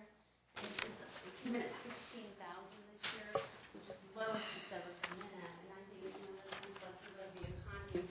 So maybe I shouldn't have said that, that the sum that it's reduced by would result in 50% fewer calendars. It might not. It might result in 70%. It just depends on what the economy is doing next year. So it might not reduce it in half. Well, Whatever sum of money in the budget, we'll print as many as we can. Well, this says that we will print 7,500 copies versus 15,000 copies, so that's not really true. No, it's not really true, because when I did these numbers in June, I sort of had an idea in my mind that the calendar usually comes in around 20,000 to 25,000. Well, when we did the bidding last week, and it came in at 16,000, we were really, really surprised at how low the bid came in. So the printing market is just really volatile. In 2008, we were getting notices, 3 or 4 notices during the year that the cost of paper was going up 5 and 6% every couple of months. And so the price skyrocketed, but it's now come back down again. So it's so volatile, I just can't predict what it will be. Can I suggest that we put on the whiteboard the discussion of how many to print, and then we can get into what that amount ends up being, which is related to do we show $4,000 as revenue in the general fund revenue, or do we lower the... Why don't we just cap an amount? Pardon? Why don't we just cap a dollar amount? Or that is an alternative. I think Peggy is looking for a number of issues. You may be looking for a dollar amount. We're just trying to get to 3%. Well, we're actually trying to get to 6%, Well, potentially. We don't know. additional. All right. Page 18. Well, you're going to suggest where else that you want us to get our 3%? Pardon? Is council going to suggest where else you want the manager to get the 3%? I'd like to start a thing on the auto allowances. Okay. Okay. And also, I'd like to have a thing on the whiteboard as we go through each department, any department that has a position that's budgeted but unfilled, have that called out on the board. Okay. As we're putting those general items, I'd suggest a and I don't have enough information, but we take a look at medical costs. At least the medical insurance arena has been dealing with 0 to 2% increases elsewhere, and this has a 13% assumption on medical cost insurance. Overall, that's a little over $500,000 difference by itself. It is, but we haven't officially made the decision whether we're going to reduce the expenditures at all, or how much. What we have decided is we're going to go through the line items and look at the line items and see if there's line items that we don't want to have there, or line items that are there that we want to talk about increasing when we get done with it. And then we decide whether we want to reduce the expenditures or not. Then if we decide we want to reduce the expenditures, then it's a question of how do we do that. And that's either going back to the line items like you suggested for the city manager budget, or that's talking about insurance, potentially looking at health insurance increases. What should they really be? Part of that is a discussion of do we increase the fees, because that will determine how much the expenditures are cut, or other broad-based things like doing pillows or stuff like this. Yes, sir. We'll need some clarification on the health insurance. The 13% Mr. Shenanig's referring to is basically off a year-end estimate, and part of that, the reason that number's so large is because we had a number of unfilled positions in 2010. Our baseline, in my mind, the more important number is claims, and we're projecting an 8% increase in claims. So that's the true cost to the city. Now, if the council has determined, we'll also need specificity. If the council has determined that you believe it's an appropriate policy for the city to only pick up a 2% increase in health costs, then Eric can tell you, based on what the broker is telling us, what that corresponding increase will be to the employees. Let's just say it is an 8%.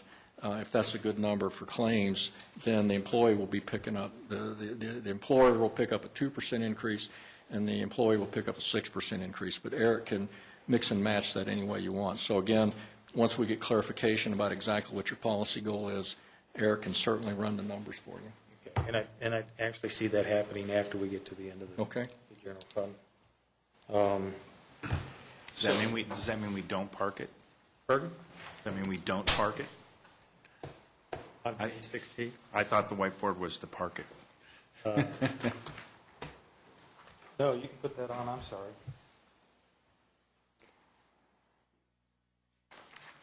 Question is, which whiteboard? Yes. Okay. Anything else on 16? Specific line items that you think shouldn't be there or are lower than you want? Okay.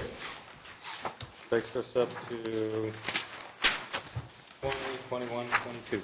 I have a question on 20, and it affects the others, I guess. The youth programs, are there no costs for the youth programs that are... The youth programs are listed in general ops. Okay, and I thought but why is that? That's where it ended up being, because we wanted it to be identified specifically as a city issue. It's not technically a BIA expense, even though BIA, because of Mr. Gibbons' involvement with the GLYI, but it's to have a single number that the city can see what it's contributing. And yet one of his, the people he supervises is the co-chair of GLYI, so there must be some cost attached. But at the very least, it'd be nice to have a reference to see that. I thought maybe that's what I was seeing in the general ops, but I thought maybe it's a different program. So what specifically, do you want something, a footnote? A note on the budget. Yeah. Okay. Yeah, thank you. GOYI expenditure in general ops. We can do that. Okay, thank you. 21, 22? Actually, another question on 20. Sure. Chris, you got these list here of tools you guys added. Are there tools you guys have that it would make sense to not renew licenses on? I mean, are there stuff, obviously you should be using stuff that gets a lot of value, people derive a lot of value from, but do you go through an inventory of the various software tools and get rid of stuff that's not valuable? Yeah, we do. As a matter of fact, I've got Rekha going through, and I've asked her for data of what we actually use, not what we thought was important. And that's more or less reflected in your numbers? And that is, and if we have to go to 10% cuts, we'll work up from the bottom on those databases that Okay. we use the least. Okay, so I guess then I'd maybe throw that up on the board, just in terms of haircutting data, unusable or non-usable, less useful databases. Sort of prioritize them. Yeah, that'd be fine. And I guess, since you're going to go to 21 anyway, the 1.5% increase in tax revenues you're talking about, which, sales tax? Yes. So I think part of the question that Phil was asking in terms of the 10% number is, you guys can get 1.5%. Your goal is to get 1.5% increase in sales tax revenue over what's in this budget, or is it already in this budget? Over last year. My number matches his number, that the 1.5%. So it's in the budget. Is Okay, so that's your 1.5. You're responsible for that 1.5% increase. Is that what I'm hearing? Yes. So the ultimate question then is, okay, what do you need from council if that were like 3%? Or 1.5, how about 2? Or 10? Yeah, I mean, literally. We heard the 10 part about Ensor, but, what's it take to get it to 2.5 or 3? I think it depends on when you cross the threshold to bigger projects. Let me just give you kind of a rule of thumb. The average small business, say on Main Street, maybe does 200,000 gross. At 3%, that's 6,000 to us. And so you just tell me how many 6,000s you want out there. But at some point, if that gets to be such a humongous number, you've got to start bringing in big shopping centers. A shopping center like out at Broadway and Littleton Boulevard, I don't know, 350,000, something like that. Yeah. Aspen Grove, 2 million, as you heard. Most big boxes are around $1 million. So kind of give me the increment that I'm working in. Well, and I mean, I understand the 5% number, maybe if it's a mill, is sort of out. I don't know how you do that without, even if you had incremental staff, incremental resources, right, incentives, whatever. But I mean, I guess legitimately the question is do you have any visibility to, a 2 or 3 to 1 payback on an incremental resource doing something? It doesn't have to be a body, it doesn't have to be anything. But if you got $50,000 for something, could you do something that would get, an extra 1 to 1.5% of sales tax revenue that would 2x it? I think the answer is if we go after big redevelopment, that's where the number would pay off. I couldn't tell you that give me 50,000 and we could add, X number of these little $6,000 increments through there. Right, but so if we were to go work on a big project, then that requires a lot of staff time and, and the number's big. Okay. So. Okay. Thanks. Thank you.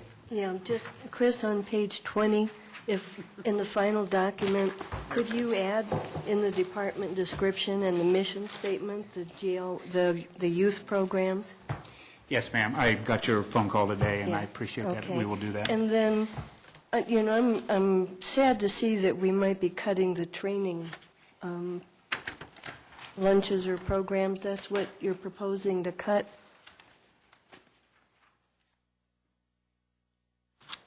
The seminars?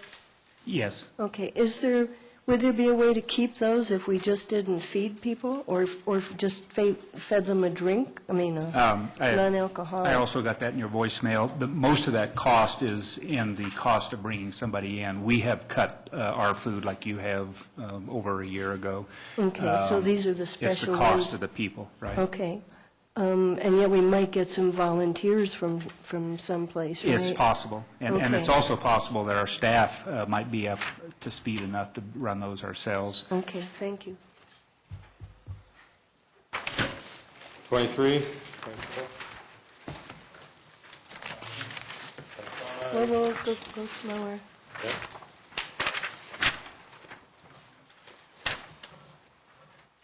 Okay. 26? 27? The real page. Actually, I had a question on 25. Okay. Sorry. Okay. I got one on 26, too. On 25, you've, whose is this? Finance. Oh, yeah, that's what I'm talking about. You got the key performance measures there. You got dollar amounts saved by using the Rocky Mountain e-purchasing system, 900 big ones. Is that realistic? And B, is it in the budget already? The realized savings that we gained there, the 520,000, let's say for 2010, is what we've realized for our actual cost compared to the original engineer's estimate. Okay. And so next year, we're still budgeting whatever the engineer's estimate is for 2011. Now, we hope to realize $900,000 in savings, but... Well, I guess that's the question, is if it's a key performance measure and you guys are driving that, is it something that should be in the budget? We're going by the engineer's estimates right now, and that's all we can do, because market conditions could change, a lot of things could change, material costs can change. But that's not what this is, Doug. This says dollars saved by using Rocky Mountain e-purchasing system, which is basically if you do a project and you can, get the materials for it cheaper by going through the co-op, in so many words, you can theoretically save a boatload of money. Okay, this Rocky Mountain e-purchasing system is a competitive bid system. So we put it out there for bid, and vendors can bid on it, contractors can bid on these projects. Okay. There's no hard set dollar amount or fixed cost of what will come in until the actual time. But 09 was 900 actual, and 2010 was a half a mil? Half a mil so far, year to date. But we're not saying, we haven't baked any of this in for this year's... No, because we don't know what those savings could be. We're guessing, we're setting a performance measure at the $900,000 level, but until those bids goes out, and the biggest projects are going to be public works, Yeah, right. public services, streets Can we projects, so. throw something up there, because it's, Well, what's really happening is how much we save is really probably going to be driven by what the economy is doing and how hungry the contractors are. totally agree with that. Somebody has to take credit for it. So No, I have that's no... taking credit for it. No, I have no problem with that. I guess my question needs to be, should an element of it be baked into the budget? Because if what we get down to is cutting more staff, but we're able to drive savings like we did on the police department expansion. Well, but most of these are probably items that are going to appear in the special projects, are they not? That's correct. So Not in general fund? No, sir. Not going to be in the general fund. These are big capital project items that are going to be in the Okay. special projects All right, fund. so I mean, you would be exactly correct that we would expect Jim to factor that in the new adjusted, whatever the expenditures are, but they're in the special project. Okay, cool. And then I guess, did we do 26 yet? No. No, never mind it. Okay. Then in that case, 28? Oh, wait. Nice try, Dan. Oops. We didn't do 26, we skipped by it. We waved at it as we drove by. You had a page all to yourself You here, get 10 Bruce. questions and that's it. No. See, this item, this goes right back to the whole 20 minutes thing. The question on 20. Should I keep track? Yeah, exactly. I've got the timer You one. want those little lights? Yeah. That's actually would work. Real quick on, this one's actually quasi-legitimate, or as legitimate as. We'll do time now. Quasi. Yeah, Can we use that term? you certainly can, although I wrote it, and I'll have to get a royalty. The second to last bullet says currently we're moving slowly, city may recover approximately half the amount on these sales tax audits. What do you guys need to accelerate the sales tax audits? Because I think that would basically be a pretty high payback on an incremental resource or some such thing. It seems to me that if we haven't been doing a lot of this, I would tend to think there's a lot of loose change out there.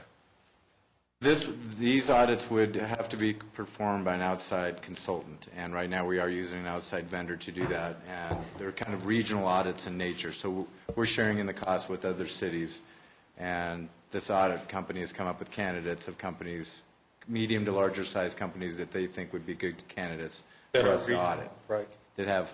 That are regional, right? But most of And they're our regional audits, right. But most of our retail base, well, I guess it's volume versus number.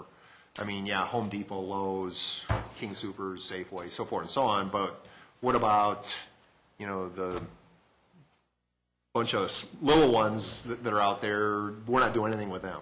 Well, we do some internal audits. We have a sales tax auditor that does education compliance. He spends a lot of his time following up on delinquencies and collections, but he does conduct some audits of companies. You know, those are random audits. So they could be a smaller to medium-sized business located in Littleton. What's your view of, the same sort of question that I asked Chris. I mean, is there a 3X payback on an incremental resource, hypothetically? I think over time, you're going to probably hit some big audits, but it is going to take some time. And you're going to miss on a lot of them, and then you might finally hit on one that is out of compliance. We've just started with this company a year and a half to 2 years ago, so that's why I'm saying, especially with these audits, just getting the documents and requesting the paperwork from the audit candidate takes some time. But to kind of put it in the context that you asked Chris, if you put some money on the table, the only way you could accelerate it would be to contract directly with an auditor that you're going to pay them direct cost. We don't think that's cost effective. The company that does the regional ones, we only get it when they get a hit. Percent of savings? Yes, sir. Okay. So they wouldn't do that directly for us? I doubt it. I think, again, it's a scale level for them, and they're going to say, if we're going to go, if here's 10 smaller companies, they're going to want to say, we're not going to do, we want the building time. So my judgment is, you're not, by just putting more money in it, you're not going to achieve any acceleration. What about a contractor? I mean, if we had a contractor, we were paying X and plus a percentage? Doug, I mean, that would be, another option would be is if we wanted to do an RFP and go out for. You could go shop the market, see if anybody wants to take it on that basis. But I think that would be the only way to expand our audits and. All right.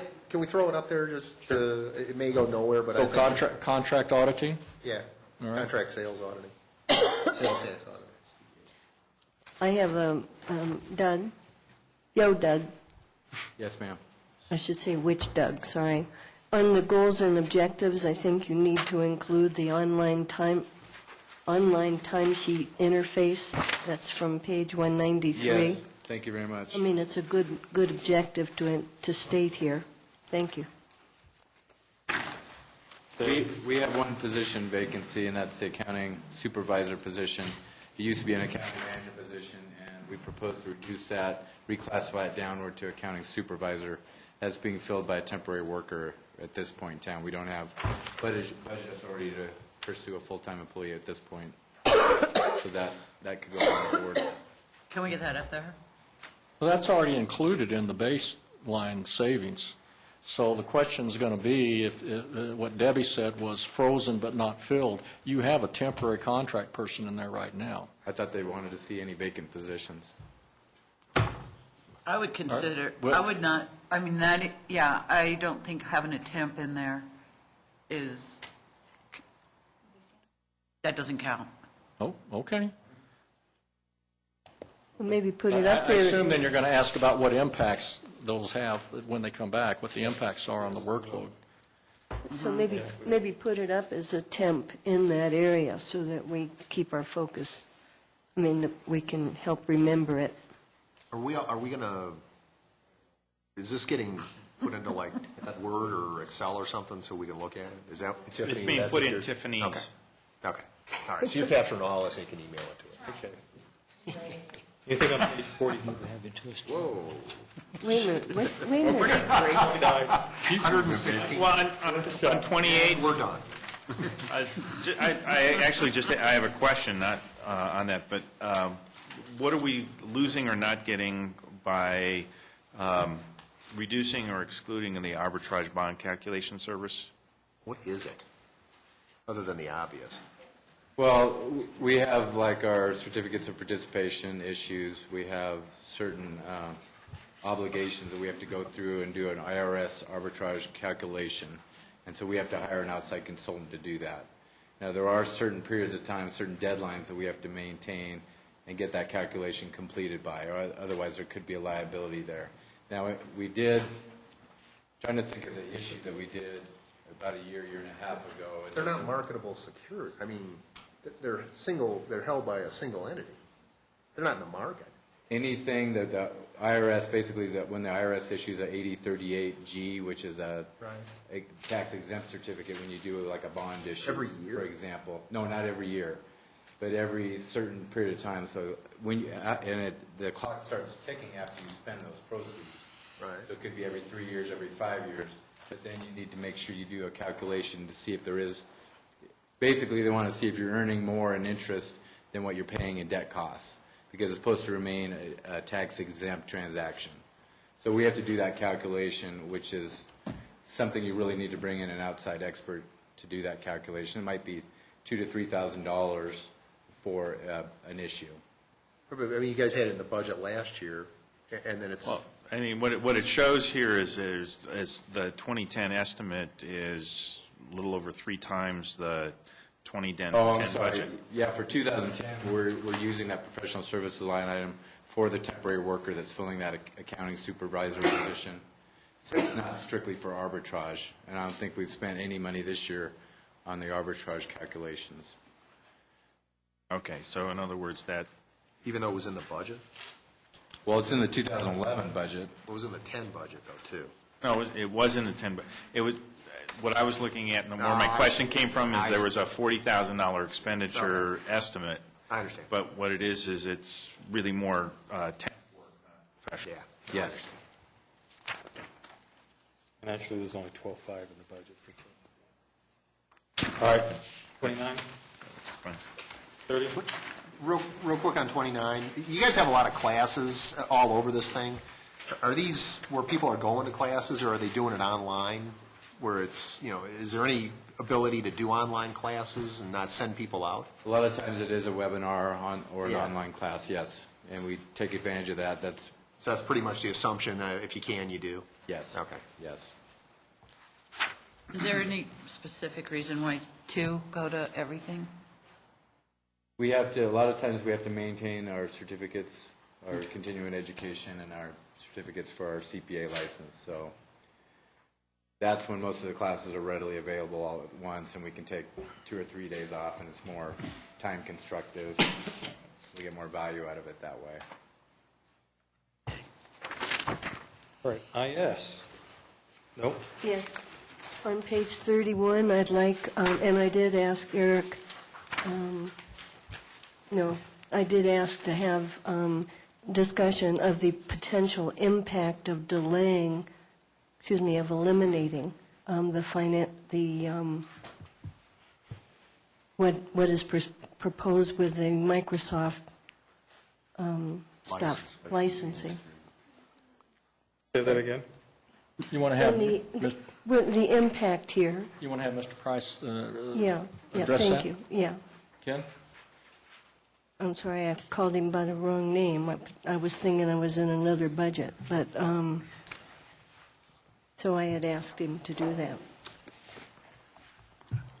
Our enterprise agreement, we decided to cancel it, and that cancellation date was actually April 30th. So on May 1st, we actually received enough licenses to cover our current fleet of computers for the current version of Microsoft products.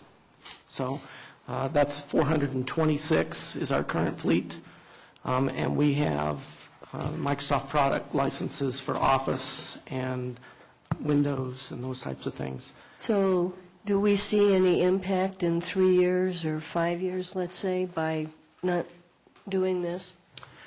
The impact's going to be any time any of the departments want to procure a new computer as of May 1st.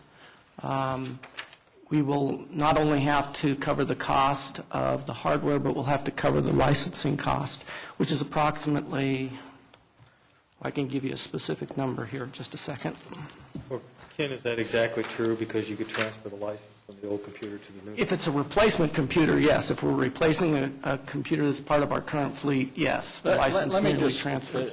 We had to make, because the clock was ticking on renewing that, we made a management decision that we thought the risk of saving the money was worth any negative impacts, because what we're betting, and this kind of gets back to Doug's point, is that the normal replacement cycle will come up in a reasonable amount of time. that we will not have hurt ourselves. Okay, that's by- all, that's Yes, all I ma'am. wanted to know, because That's it what I doesn't thought. say that here, so. It doesn't say it specifically, but Yeah. that's the judgment call. We may be wrong, but we think it's a reasonable risk, and if the things get replaced on a regular basis, we should be okay. Okay, I just Did didn't want I say to, that right? Thank you. I didn't want to infer ma'am. otherwise, so thank you. Very good question. Okay. Yes, sir. You're at 22 minutes. I got voted down. Go ahead. Real quick, you've got the VoIP and the fiber optic now on these various stations. Have you guys baked in the cost savings in terms of operating the voice over IP capabilities instead of the landlines? The telecommunications savings? Yeah, if there's the telecommunications budget is ahead of us, yeah, As long but as it's in there, there. yes. Yeah, okay. Secondly, you've got this thing says replace out-of-warranty servers, mobile computer systems, so forth and so on. Are we replacing stuff that's obsolete, or are we just replacing stuff that's out of warranty?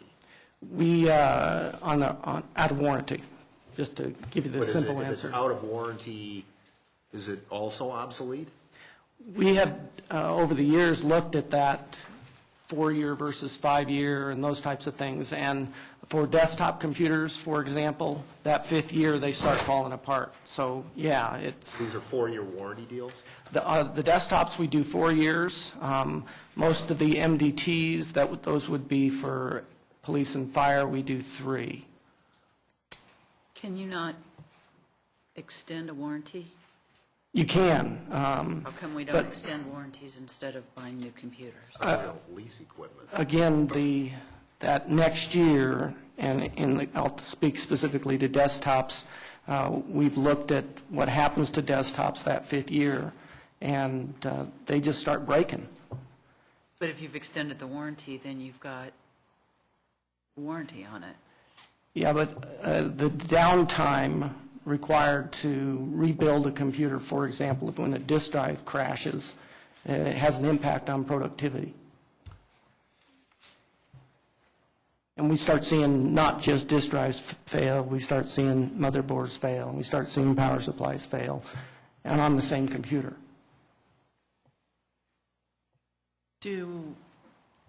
Can we not have a cache of parts so that if someone goes down, you can put that in? And Yeah. I mean, it's a huge expense, and even squeezing a couple more years, particularly in this economy, out of a computer with an extended warranty would make a substantial A difference. few years back, and Jim, remind me, I think we did a study on that.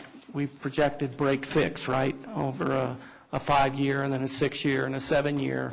And once you get out to those like even the 6th year, the number of computers that you have to replace, just flat out replace, the costs outweigh what you're saving. I can. Why don't we put it on the board, we can revisit it. And, Sure. I don't remember how much money was on the table. Arlene? Can I just quickly mention, just so that everybody's on the same page, that's not general fund expenditures. We replace Yeah. computers, they're replaced. It's out of the Special 34 projects, funds. right. Yeah, I think they're just, since Ken's the guy, he's up here. I just want to make sure that we're on the Right, so you wouldn't be getting any savings in the general fund, but you'd Yeah. get savings in the special Thank you. projects fund. Thank you, that good catch. Thank you, Yes, Earl. all of those replacement things come out of the special projects fund. They don't come out of the general fund. But I love this discussion, so please put it on. You always love this discussion. We always lose it. It's happy to get it. So, sort of in the same venue, you guys are replacing some sort of tape backup system. Is there any way to, instead of replacing equipment at that level, is there any way to do hosted or share, go into some sort of an arrangement where other municipalities like an Englewood or a Lakewood or somebody, where we could partner with them so that we're not doing this in its entirety? We can have a long discussion about shared services. Well, hosted. The short answer is yes, but the mechanisms to make that happen are maybe not in place today. But we've had this conversation about other things with Inglewood, in particular. I don't think it's at a point where you could count on anything to reach your $1 million Yeah. for 2011. Yeah. That's the short answer. And on that, How about 12? We can, sure. on that particular tape backup system thing, the main reason we're replacing it is because it's end of life. No, So- I sort of figured Okay. as much. Yeah, okay. And that, again, is coming out of special projects. No, I understand. But Okay. money being money. Where's the money? Where's Special Project get its money?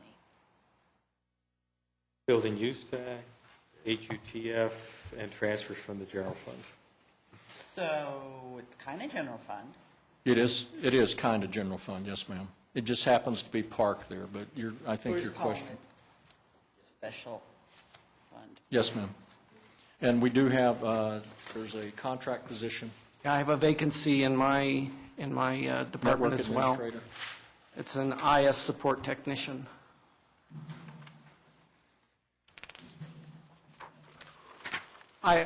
Just a clarification, because we didn't put finances position up there because there was a temporary, we have a temporary in that position as well. So does that mean it goes up there, or it doesn't go up there? That position you say you have a temp in, that's the only one you have vacant? Yes. I think it goes up. Wait, I don't know what we'll do. It goes up. It goes up. I think if there's a temp in it, put it up. It doesn't mean we're going to cut it. It doesn't mean, it just means we're going to get Let's an put finances inventory up of there. what we've got. This is an inventory. It's an inventory, so just the finances up there too. I know. I'm going to need help getting to my car tonight. Heather? Try out of the building. Please, yeah. All right, 34. Oops, 33. I noticed that fleet costs are up 17% for maintenance. For IT. Well, Where are you seeing that number? Wow. Yeah, fleet's dinging everybody's budget. 755001. Yeah, Going from 620 to 730. you guys have like one of those Geek Squad cars or something? We have a van. Do you? Yeah. Nice.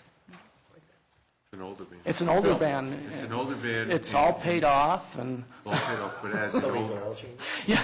so as an older vehicles, Alan takes, what it costs to keep that vehicle going.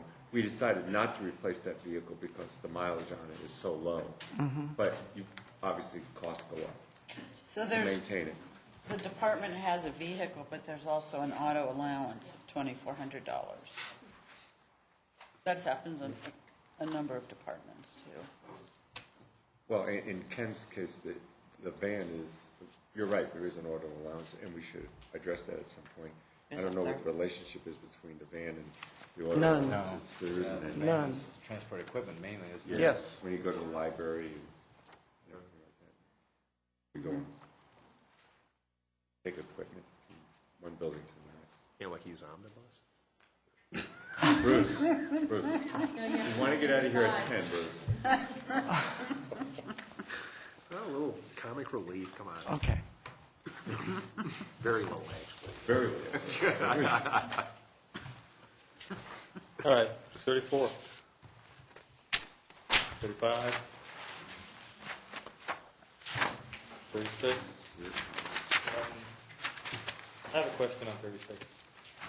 If we're not upgrading Microsoft Office, what are we training on Microsoft training?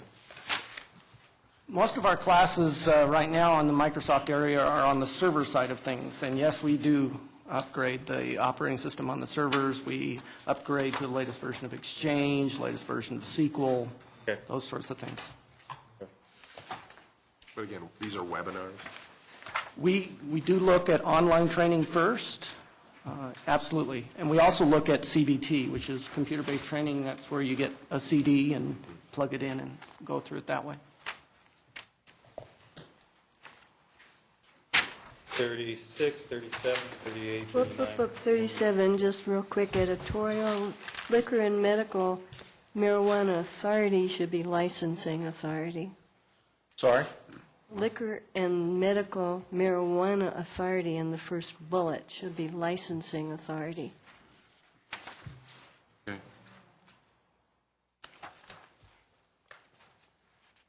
Okay, 37, 38,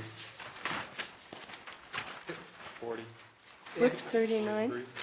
What happened to 39? I just wanted to,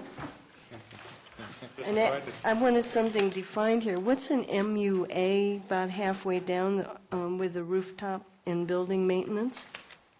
I don't know, where are you? I'm on 39, about 39. halfway down the page in building maintenance, and the bullet starts a rooftop, No. and near the end it says MUA. Yeah, I don't know exactly what it stands for, but it is related to the air conditioning unit and the circulation system. Makeup air. Makeup air units. Should be an MAU. Makeup unit air. Keeps the circulation going. Brings in air, keeps air That's going, okay. it's related to the, Thank you, I just, Fan would do. Okay. Page How much 43. is a fan? Don't sell it. I want that one, page 44. wait a minute. 29.99, 3 speeds. I need it for the house, actually. Any questions? I have on 41 a question. Okay. Fourth bullet at the top. Is there any significant impact of reducing the recycle and refuse account? No, that was, I don't want to say an error, I think Dave overestimated the cost for that. Okay, So there's no impact to it. It was a good catch on Dave's part. He Okay. overestimated. Sir? Be nice, Bruce. Well, I just want to get this one on the board, because this 41, second to the last bullet, is contained energy consumption throughout city facilities. And Phil, you and I have talked about this, but I think the issue ends up being, if we're going to be spending, we've got incremental costs in here for electric and gas, and at some level, we aren't, I don't think we're going forward with the governor's program, but if we spent money on short-term payback items, it certainly might make sense to control utility costs. Yes, and if you would have looked in your monthly newsletter for August, you would have seen that Dave had done an experiment in the city manager's office, not telling us that he was doing it. He replaced some of the lights that were in our office and got a small rebate back from Excel. So Dave has been under the mission of, as he does on his own, but I just say, go do whatever you need to do. No, I'm totally on board with that, but I guess what I'm saying is, again, it's another one where do we Yeah, consider incremental. making an investment if there's, 2x payback in terms of cost savings? Right, and right now, we're incrementally making those shifts, but if you guys wanted to have a line item in the special projects that said energy efficiency, $100,000, we'll figure it out. No, I guess what I'm saying is if you, for the sake of an argument, throw $100,000 into special projects, Yeah. you might reduce operating expenses Yes. in the general fund by something more than that. Possibly. Well, Right. that's what I'm asking. Well, it's the whole idea of the performance contracting, just, But we pay for it, Yeah. and we capture all the I benefits. think we suggested that too, but the But mayor there's said some no. yeah. Only because they had way too much stuff in it. Yeah, And we started cherry picking just like specifically the short-term stuff, like lighting retrofits, which may have, 12 months or less payback depending on how we do it. So if we got rid of the lighting ordinance, would we save money on lighting retro? This is interior lighting for most of it, but no, you're right. Can we put that up? You want them to give you like a number, like 100,000, what would be the payback? What could we get if we committed? Yeah, we could do that. Yeah, is Okay. it energy efficient? Energy efficiency? Energy equipment replacements or energy Cost efficiency, benefit. cost benefit. You're looking less than 12-month payback. We're looking for 24 probably a 12. Maybe. Absolutely less than 24, but I mean, you might go 15, 18 and do it, bite the bullet We this can do year and that. then, 18 to 24 payback, I don't, yeah. there you go. I mean, you're putting parameters on it. I mean, That's fair. That's good. Okay. All right. 54? 45, dyslexic. Wishful thinking. Just trying to move it along. 45, 45, 44, 45.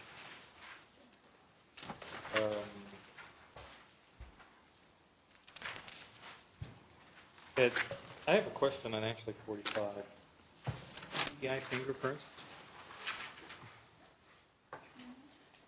Yeah. Isn't it the police that do the fingerprints? No. Go ahead, Wendy. Both. We have to do a CBI very general search when we're doing renewals of liquor licenses. It costs $6.85 for each one, and we do a lot during the year. Okay. Okay.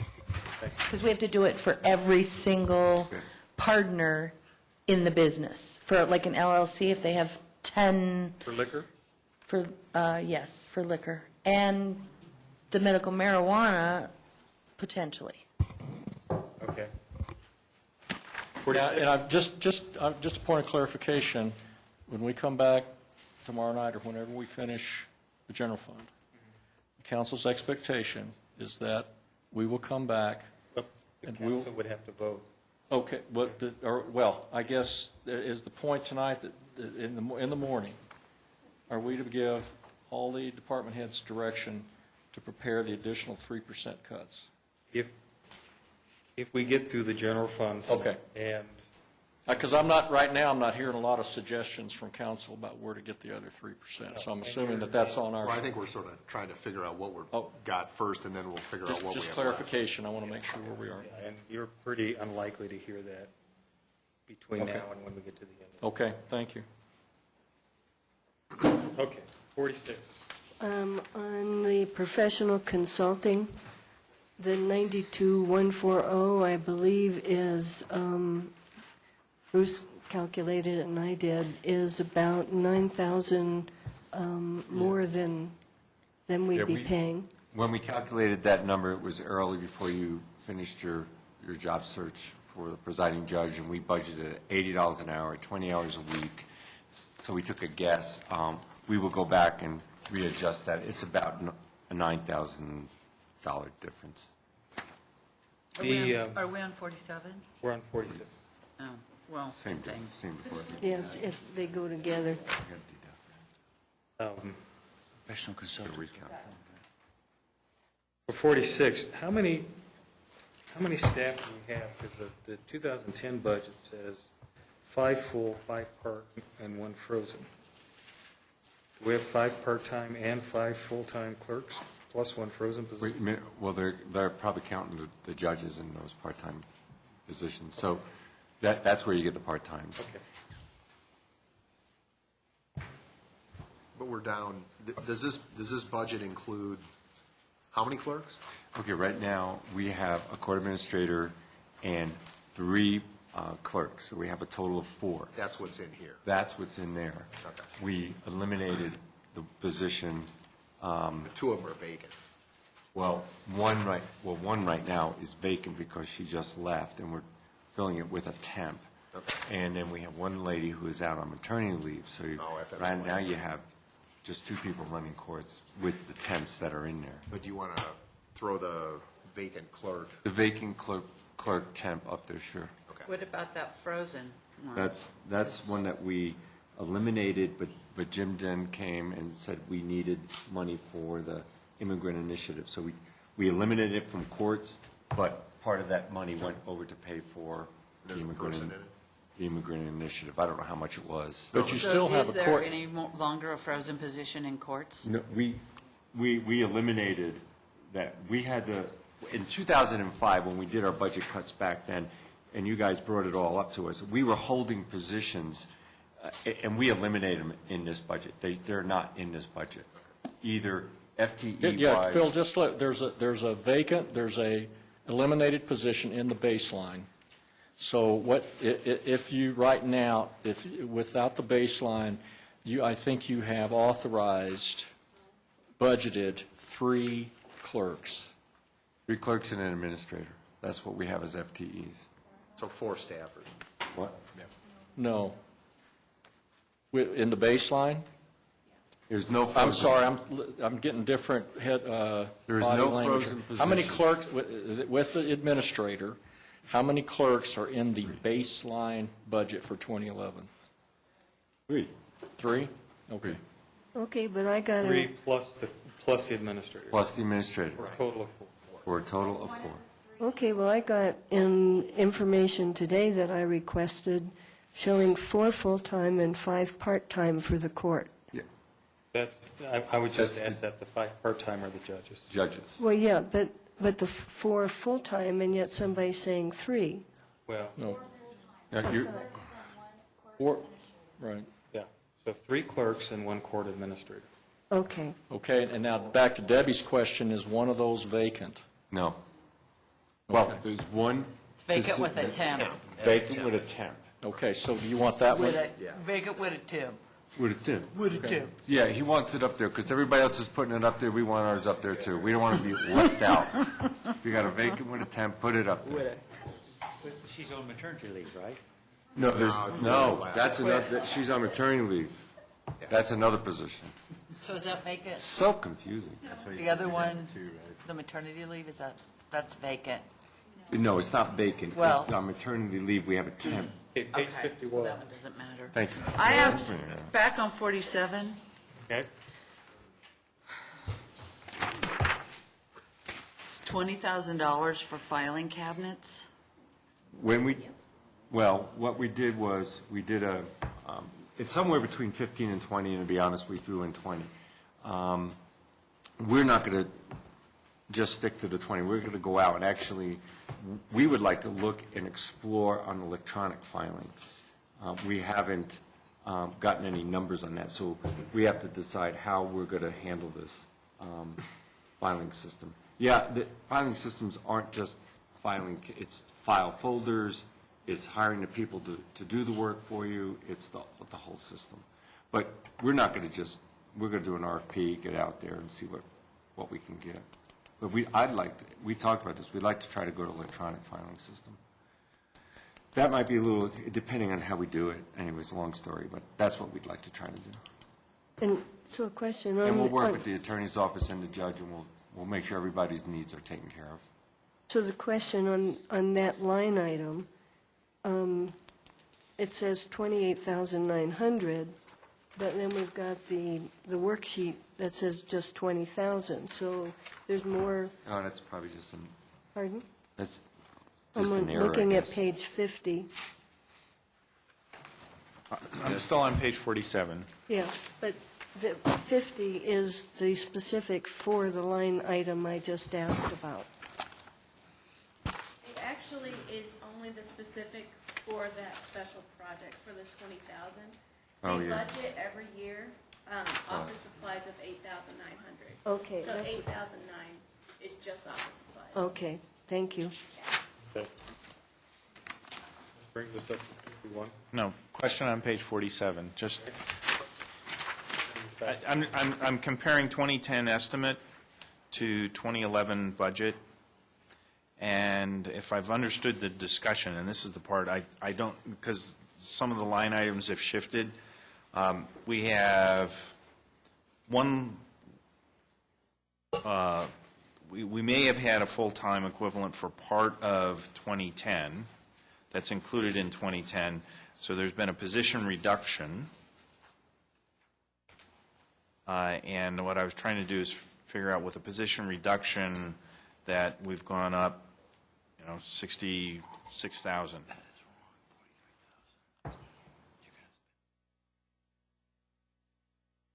Because that would be more than enough to cover the incremental cost for the presiding over difference. And so I'm having trouble understanding the difference between The the only two. thing I can think of, Doug and I were just looking at this, what we estimated for 2010 on the professional consulting for the judges may be low. I have to go back and check that number. We say 43,100. That might be just a little bit low. It might need to Well, be- that's where I'm having a confusion, because it's moving between the different, because you also have 230 in salaries, so I was trying to, and that reduces So at least the item I'd like to see is a reconciliation or an understanding of this page. I mean, the numbers with the shifts. Yeah, so we moved, you're right, we moved the judging from the salary line to the professional consulting line for 2011. And in 2011 budget, there should be a position that was eliminated in there. We'll break that down for you. Yeah, the bottom line, Phil, is there's been a position eliminated, and we've gone up 66,000. Yeah, and 20 of that is, and we'll break it down for you. I'm saying, even if you take that part out, I'm still having trouble. Oh, you're talking about the department estimate, 2010 department estimate versus the proposed budget. Correct. I'm figuring the this is getting back to the lexicon and where Jim started in the beginning, which is taking the 2010 estimate as our best guess of where we are now, kind of. Right. And I'm seeing. You can't make the math work. I can't get the math. Help me understand. From the 2010 estimate to the 2011, he wants to know where the numbers are. Yeah. Can't make it work. It's no more complicated than that. Got it. Okay.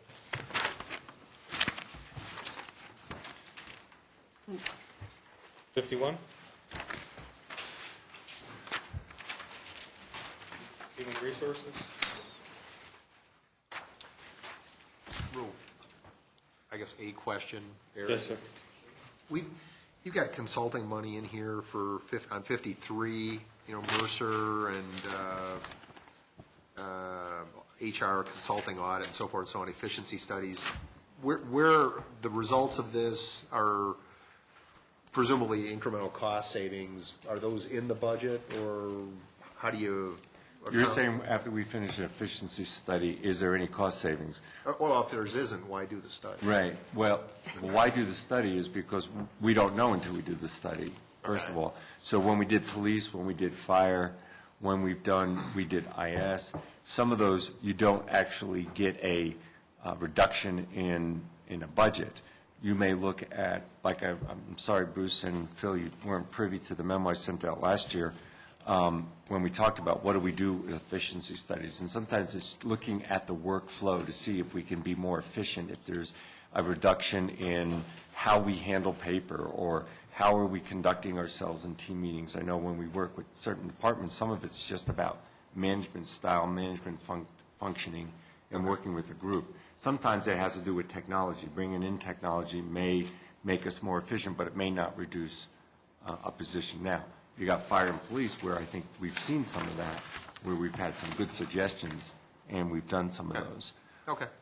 All right. It might make it more effective too, right? And more effective. Right. Right. I mean, I can't tell you how much it's been an eye-opener for all of us just to go into a department and look at, systems and how they're doing things, just kind of shake things up a little and ask some hard questions. Okay. 54, 55? Which is also 56. Red Omnibus, 57. How much outsourced printing is there relative to the total? I mean, obviously the calendar is, but. Yeah, well, we're doing a better job the last year in tracking outsourced printing. Why we have a one copy center and not dispersing it among the departments, we think that there's better control that way. And we are working with departments now. A lot of them have come through and have reevaluated some of their outsourcing of their printing. So they're working with us on that. But there's just some things that, are special that we can't do in-house. Ideally, if we bought certain equipment, we could do all of it in-house, but the investment, it doesn't work. Okay. 57. Why do you guys have maintenance going up if we've got new equipment? That question exactly. Okay. Let me see where you're. What page are you on? 57. 57, 755, 755001 vehicle maintenance. I mean, you got 2 new omnibuses. Going up 8.5%, and you have 2 brand-new vehicles out of a fleet of, what, 3? That are supposed to save us money. Well, they're brand new. Well, and they're hybrids. Yeah. Well, that should show in the fuel too, good point. I'm not sure, I think if Alan, I can't say, I don't know. I can tell you the answer that he's used before has been sometimes electronics in some of these vehicles. That are under warranty. But I know they're under warranty. That's why I don't know what the answer is for this 1900, so I'll have to get that back to you. Okay. Do you I want to would throw like, that on the board? or- Capture that.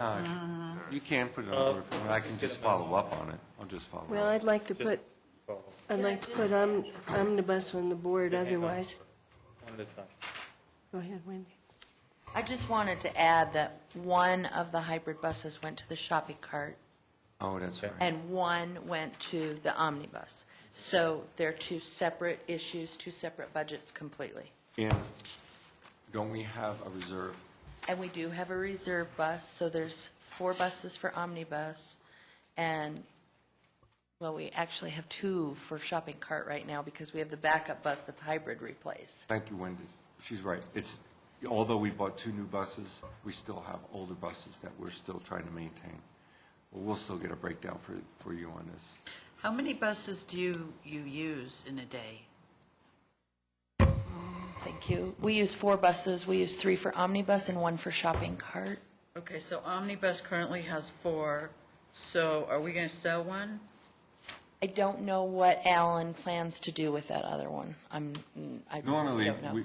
we don't inflate the fleet, and depending on what we can get for it, we'll put it on the purchasing block or whatever. Let's put omnibus as a topic up here. Okay. Yeah, you. overall. Overall? Yeah. Okay. How many, whether we continue it, whether we don't. Okay.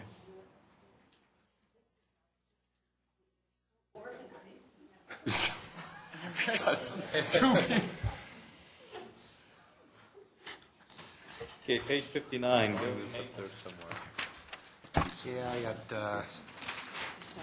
I said. well, we sold one. this, I guess, is the question on, this sort of goes to the issue of electricity, the retrofitting equipment. So 7520, electricity and gas, you've got up $82,000. I mean, criminy, at a minimum, take a chunk of that and try to retrofit some stuff, and it's likely to mitigate a piece of it. Look to them. So, Don't talk to me. Talk to them. just power of, suggestion. Yeah. I mean, if it's going to go, this is the whole idea of performance contracting.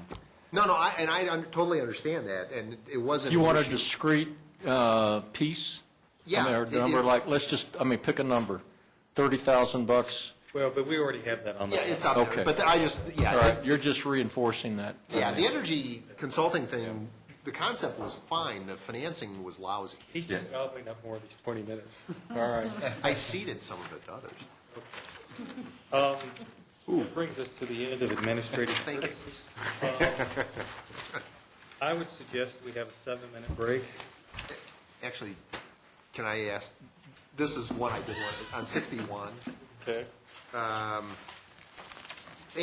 One of the questions, I guess, I had a couple of questions on electric repairs and HVAC, and I think I mentioned them to Phil. The issue is, we're spending money on external repairs, and is there an opportunity to get some of our internal people certified to do some of this and avoid external cost consumption? I don't know if we can save $20,000 here, but again, under the theory that, Well, there's some spare change in this line item. but do our people have spare time to do those things? That, I mean, I'm assuming we've got efficiency already.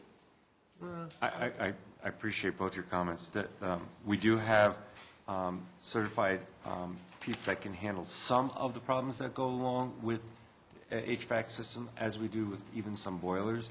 But sometimes we're in over our head, and again, the time and the energy for us to go and spend on repairing a HVAC system, we don't, they're doing other things.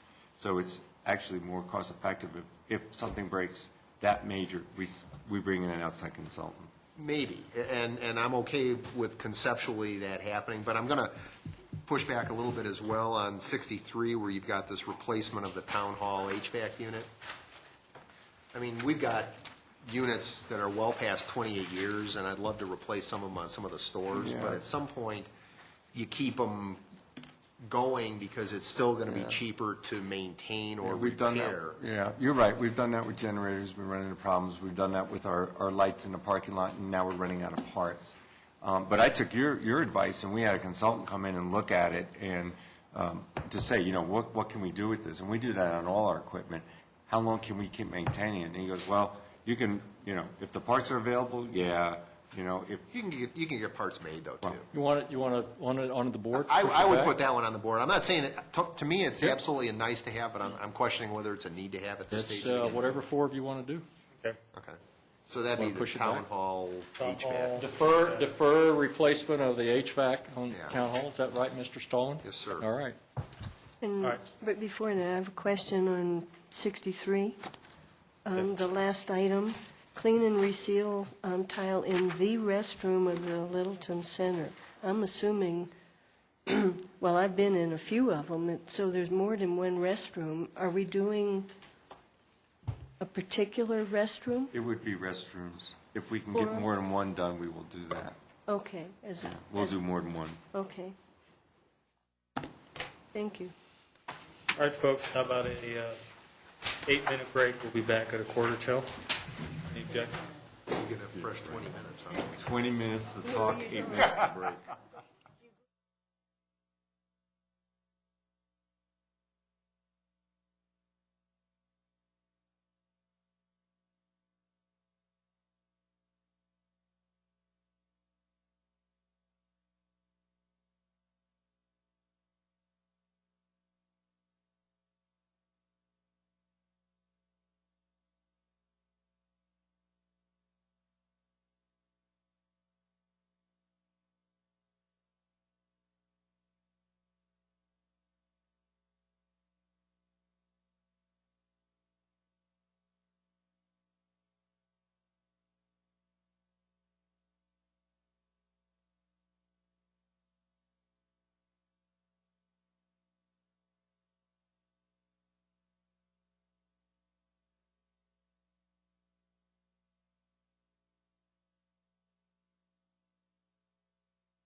Back in session.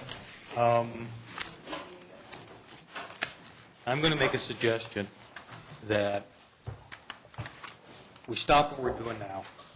We bring the motion, Peggy's motion that was tabled to the end of the general fund discussion, that we remove it from the table now, make a vote on that. If that passes, then what that means is we've decided that we want to make a significant adjustment to the baseline budget. If that passes, at that point in time, we then start to give the city manager some direction on how to get to the $1 million, to prioritize some actions. Because frankly, continuing to go through the budget at this point, if that's what we're going to do, is kind of a waste of time, because we're going to get something back that's different if that's what's implemented. So is what I'm saying making sense?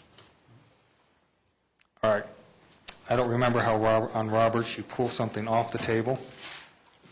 So I'll just move that we untable the motion. I think we lift it from the table. Okay. I move we lift the motion from the table. Second? Okay. And You want to reread the motion? pardon this is just to bring it off the table. Oh. Okay. And this would bring the Peggy's original motion, which Bruce tabled, which is to make expenditures match revenues. So, motion is to bring Peggy's motion off of the table. All in favor, raise your hands. It's unanimous. Now, the motion is to bring revenues in line with expenditures. Do we want to discuss that? Any discussion? Just one comment on that, Doug, which is, I mean, there's different ways to target the fund balance. One is to, look for an absolute match of revenue and expenses. Another way, or an alternative, would be to look at a percentage fund balance level, which allows for some flexibility possibly during the year. I was pondering those and recognizing there are other ways that could be there. I'm not sure that at this stage, the direction would be all that different that we would be giving to staff and the city manager. But it's a recognition that we still have some opportunity to change that target in some different ways. But as far as the budget exercise, because I agree with Peggy and other comments that I thought that was how we had come out of the workshop and some of the discussions. So I think it's reinforcing some of that. Okay. I anticipate that if this motion passes and we give direction when the staff comes back, we either start at the police department and go forward with the new version, or we start back at the beginning. But in any case, we still may have some modifications up or down that we want to make for individual departments. But continuing on at this point, I don't think is a wise expenditure of time. Bruce? Are we, the implication on this whole thing is we're basically accepting then the revenue number at something? Yes. Okay. Yes. 45.4? Yeah, I think we went through the revenue. I don't know that there's much that we can do to adjust that one way or the other. We may, what I'm taking is expenditures need to match, revenues need to match expenditures. We've got some other fee ideas that I, quite frankly, thought might be a little bit too distasteful, but now I know where you want to get to. We may roll those out, so we may tweak that a little bit. Okay. May roll them back or may roll them in?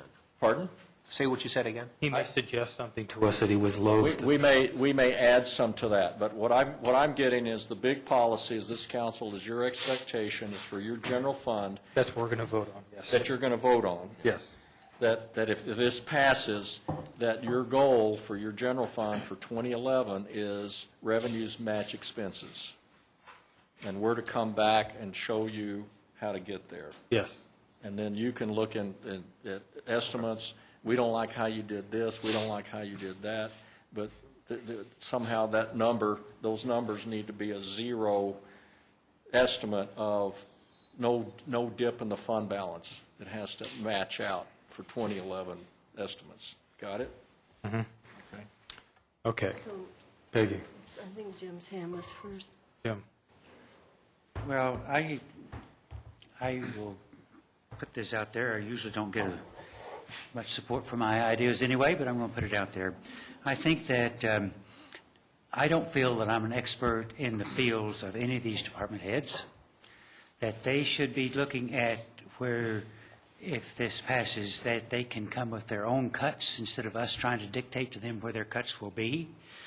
And if this passes, I would much rather us just delay any budget discussions until a later time so that Mr. Woods has time to meet with the department heads and come up with what potential expenditures they can eliminate and what revenues might be able to be produced. I think it's, in my estimation, ridiculous for us to sit here and say we're experts in all these fields and that we're going to tell the departments how they can spend their money. I actually agree with all of that, but I believe that, well, let's get to the vote, because if it doesn't pass, there's no point in arguing about what we're going to do for something that passes if it doesn't.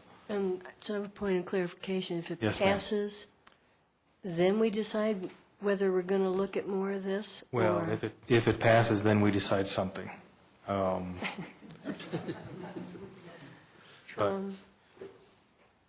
Okay. All right? So the motion is to instruct the staff to make revenues match, or make expenditures match revenues. All in favor, raise your hands. Okay, so it's 6-1, with Jim voting no. Okay, now the question is, what do we do? And I actually agree with you, Jim, that we can't go into the department level and tell them what to do, but I think that the staff needs some direction. For instance, do we look first to furloughs or not to furloughs? Do we have programs that we're willing to cut? Let's see, what's some of the other issues? Well, the health insurance. Health insurance. Part of what was in the budget message was how much money do we want to try and go after out of health insurance? And then Bruce and Phil have some questions on the estimated increase in health insurance costs that I think Jim will look at and bring back some numbers for us in the future. And then we're going to have to rely on Jim on whether we can get this back for tomorrow night or whether we need to reschedule these sessions. And this goes right back to the what I thought we were going to be doing tonight, was talking about those very things, talking about revenue increases so we know what we're dealing with. And we didn't do that before we started tonight. No, And we went right into expenditures without knowing exactly how much revenue we're going to have to deal with. You were right. So talking about expenditures, I think, is out of line until we know how much revenue we're going to be dealing with. Well, we did discuss the revenue. What we didn't discuss is any potential new fee increases. And I think what Jim suggested is that he will come back to us We could lead off with those tomorrow night. with an enhanced list of revenue increases. You already have some of these additional cuts Yes, as ma'am. possibilities, so it's not like just coming up from scratch. I'm not anticipating that. No, ma'am. I'm anticipating that the department heads will be ready. We will come back tomorrow night. We'll start off with revenues. Then I'm anticipating we will go through and show how each department, if it's a 3% or whatever, I mean, we'll have to do a little work with the pass-through expenses. But the part that they might still then need to deal with, since we're asking for cuts at this point in the proposal, is if the 3 ballot initiatives pass, they'll have to be thinking of additional cuts. Yes, ma'am. So Then we can- I'm saying that in part so the public knows, that that's another piece of this if they pass, so. Yes, ma'am. Thank you. Okay. The team's ready. I mean, I'm fully prepared to come back tomorrow night, Mr. Taylor. I think we'll be ready. Okay. All right, do we need to give you then some preferences, or you just want to bring back all the options? If you got preferences, throw them out. Okay, anybody have some, I'd have to say that my preference is we go through and we squeeze out all of the expenditures that we have that, for instance, fine art acquisition, historic preservation board, grants. We go through and squeeze all of that stuff out first. I think that if we're giving no salary increases, that should be across the board, including step increases. These are my preferences. I'd rather look at furloughs before I looked at layoffs. And I would prefer to put furloughs at the very back of the list. What to do. That's my preferences. Okay. And in terms of those you just said, I'd like to think of these as suspension of that as opposed to a permanent forever cut, so that we keep them on the board if suddenly the world improves. Those particular items? Yeah. Sure. I mean, You could zero them out for 2011, and then if you got any money, you put them back. but as we talk about them, I'd like to be thinking in that concept. I probably am the only one that has a different view about the furloughs. I'd much rather reduce salaries by that amount than the furloughs so that we can keep service level pretty much the same.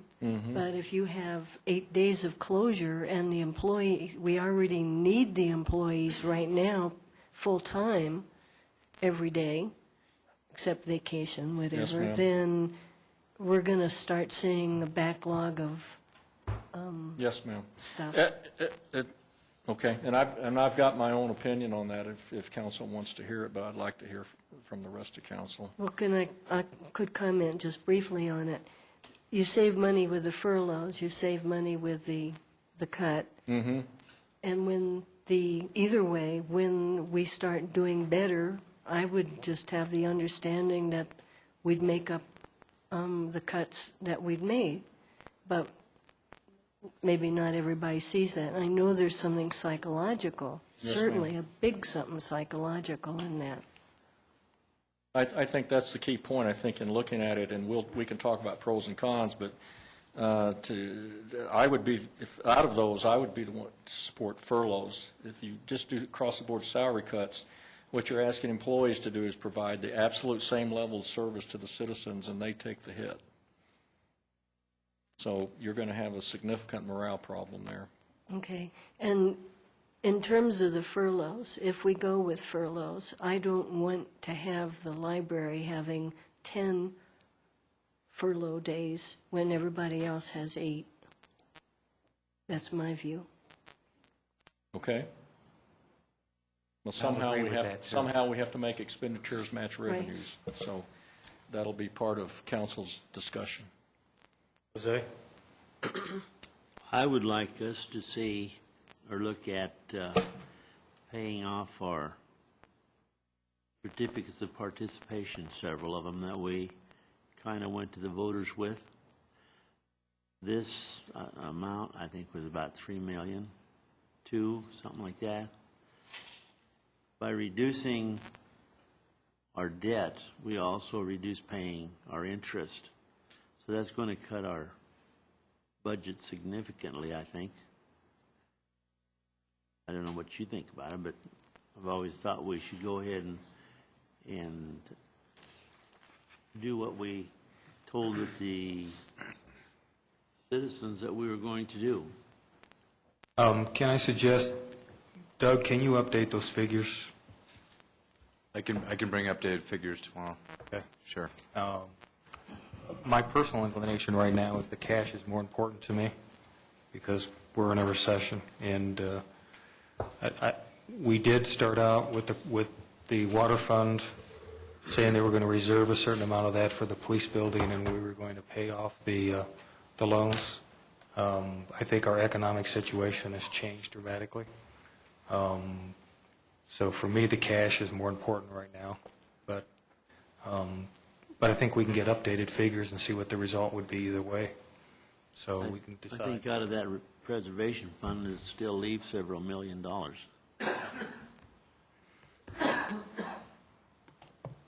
Anybody else? Deb? Well, I would just throw out there that I think looking at the bigger ticket items, I mean, coming in with $1,000 here or $100 in office supplies or things like that, I think that at this point, it's got to be the bigger items.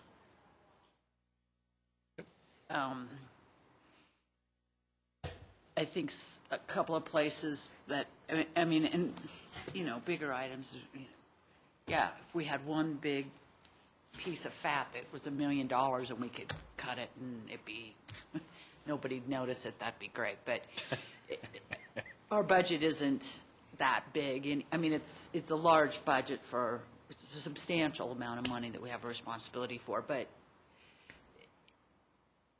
so a five-figure number is still, in some worlds, it's not as big, you know, not a big impact, but in ours, it still is. So stuff like, I agree with Doug on some of the purchasing, the fine arts, $20,000 there. I would like to keep at least $5,000 in their conservation budget. That's at a $10,000 right now. I think that the auto allowance, I'd really like to take a look at that. That's nearly $30,000. I like to take I'd like to have fleet. I mean, we've got a lot of vehicles, and I'm sorry, but now that you put that parking lot in, I can see them. Mm-hmm. And there are a lot of them that sit there all day long, and I don't know what they're all used for, and I don't know why we have them all, and I don't know if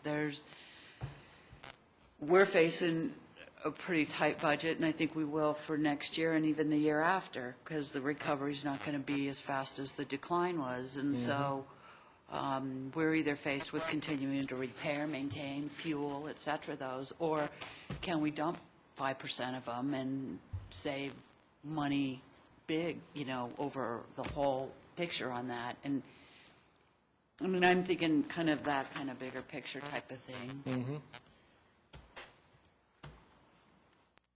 Got it.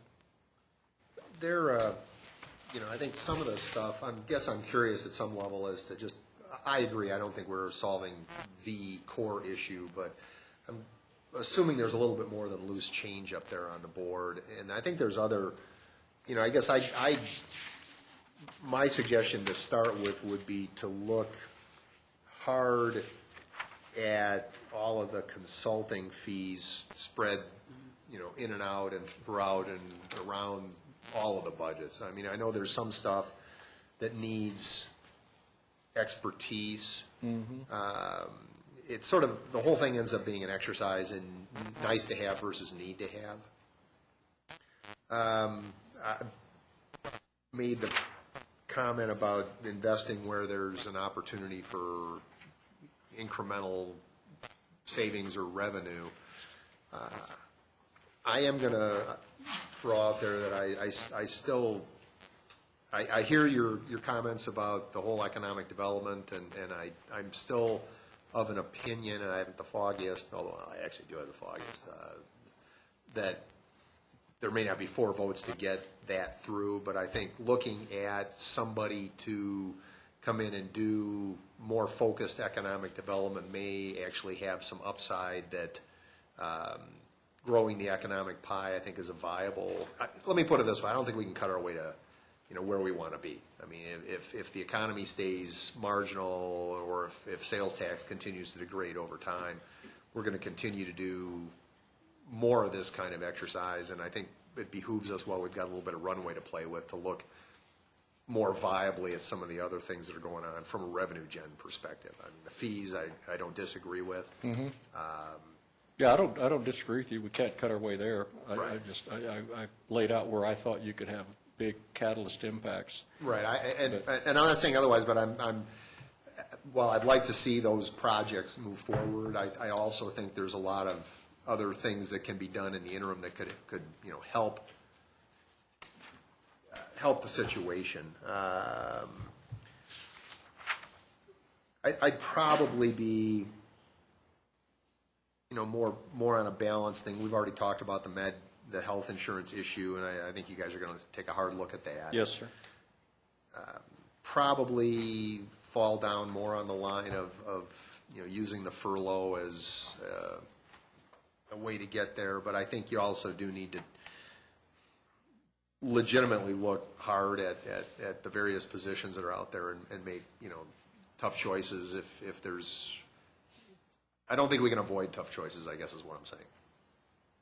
Furloughs being one of them. I'm not in favor of losing or terminating staff, but I think you have to balance it out.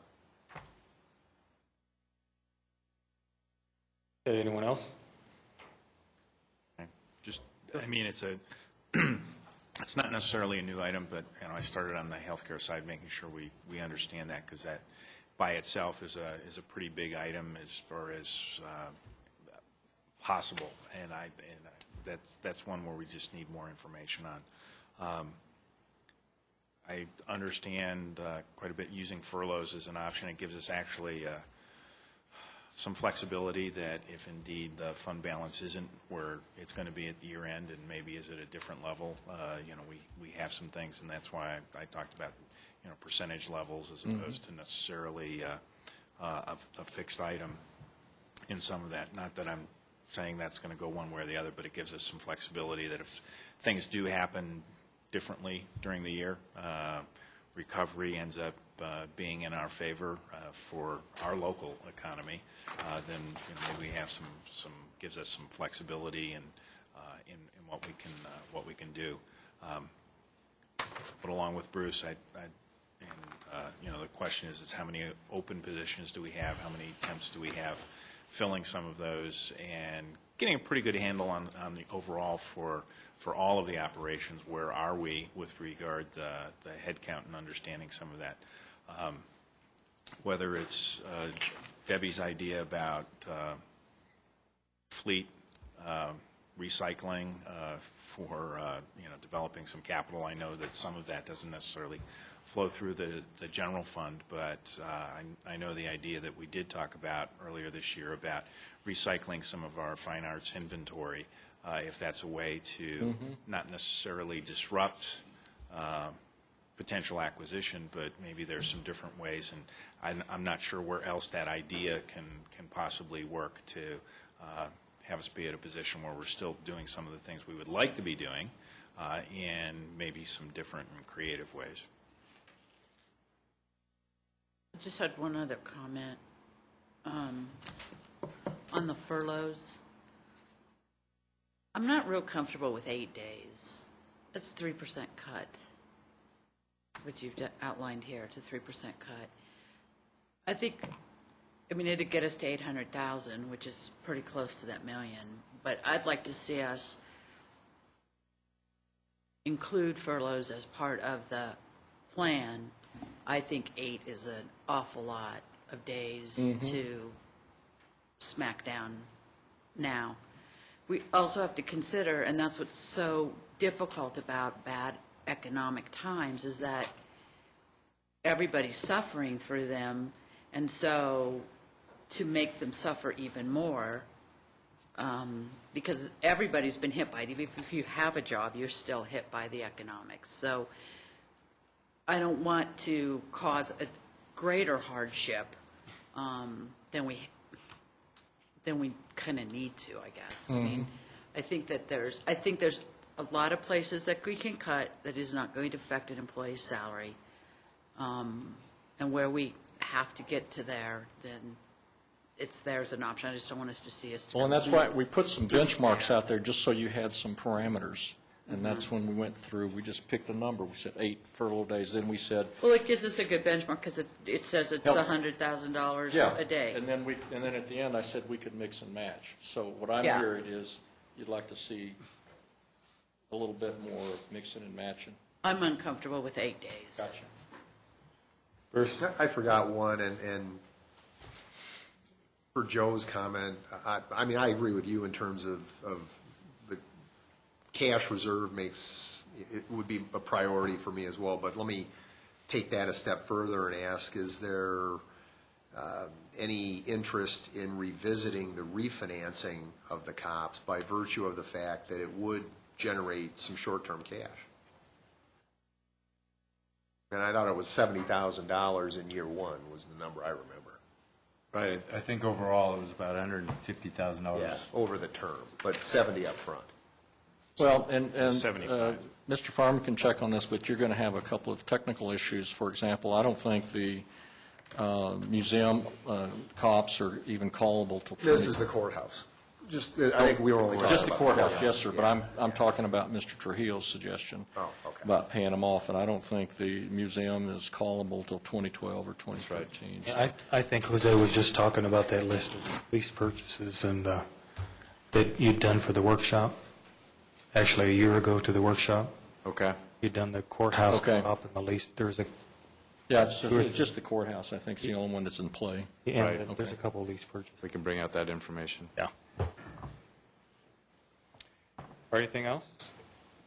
Then, Jim, have we seen the revenue for the Sternberg building yet? No, ma'am, you haven't.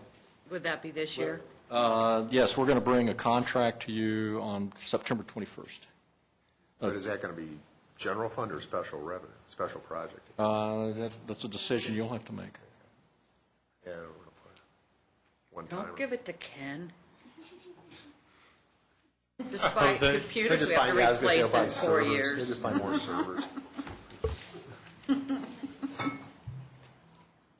One of my feelings is that we probably have considerable amount of fuel consumption with the tremendous amount of vehicles that we have. And I'd like to have a better picture on that, is to see how we could cut that back. Yeah. Anything else? Then we're dismissed for tonight. You think we can be ready tomorrow night at 7? That's our goal. Okay. Tomorrow night at 7. Stay tuned. Thank you all.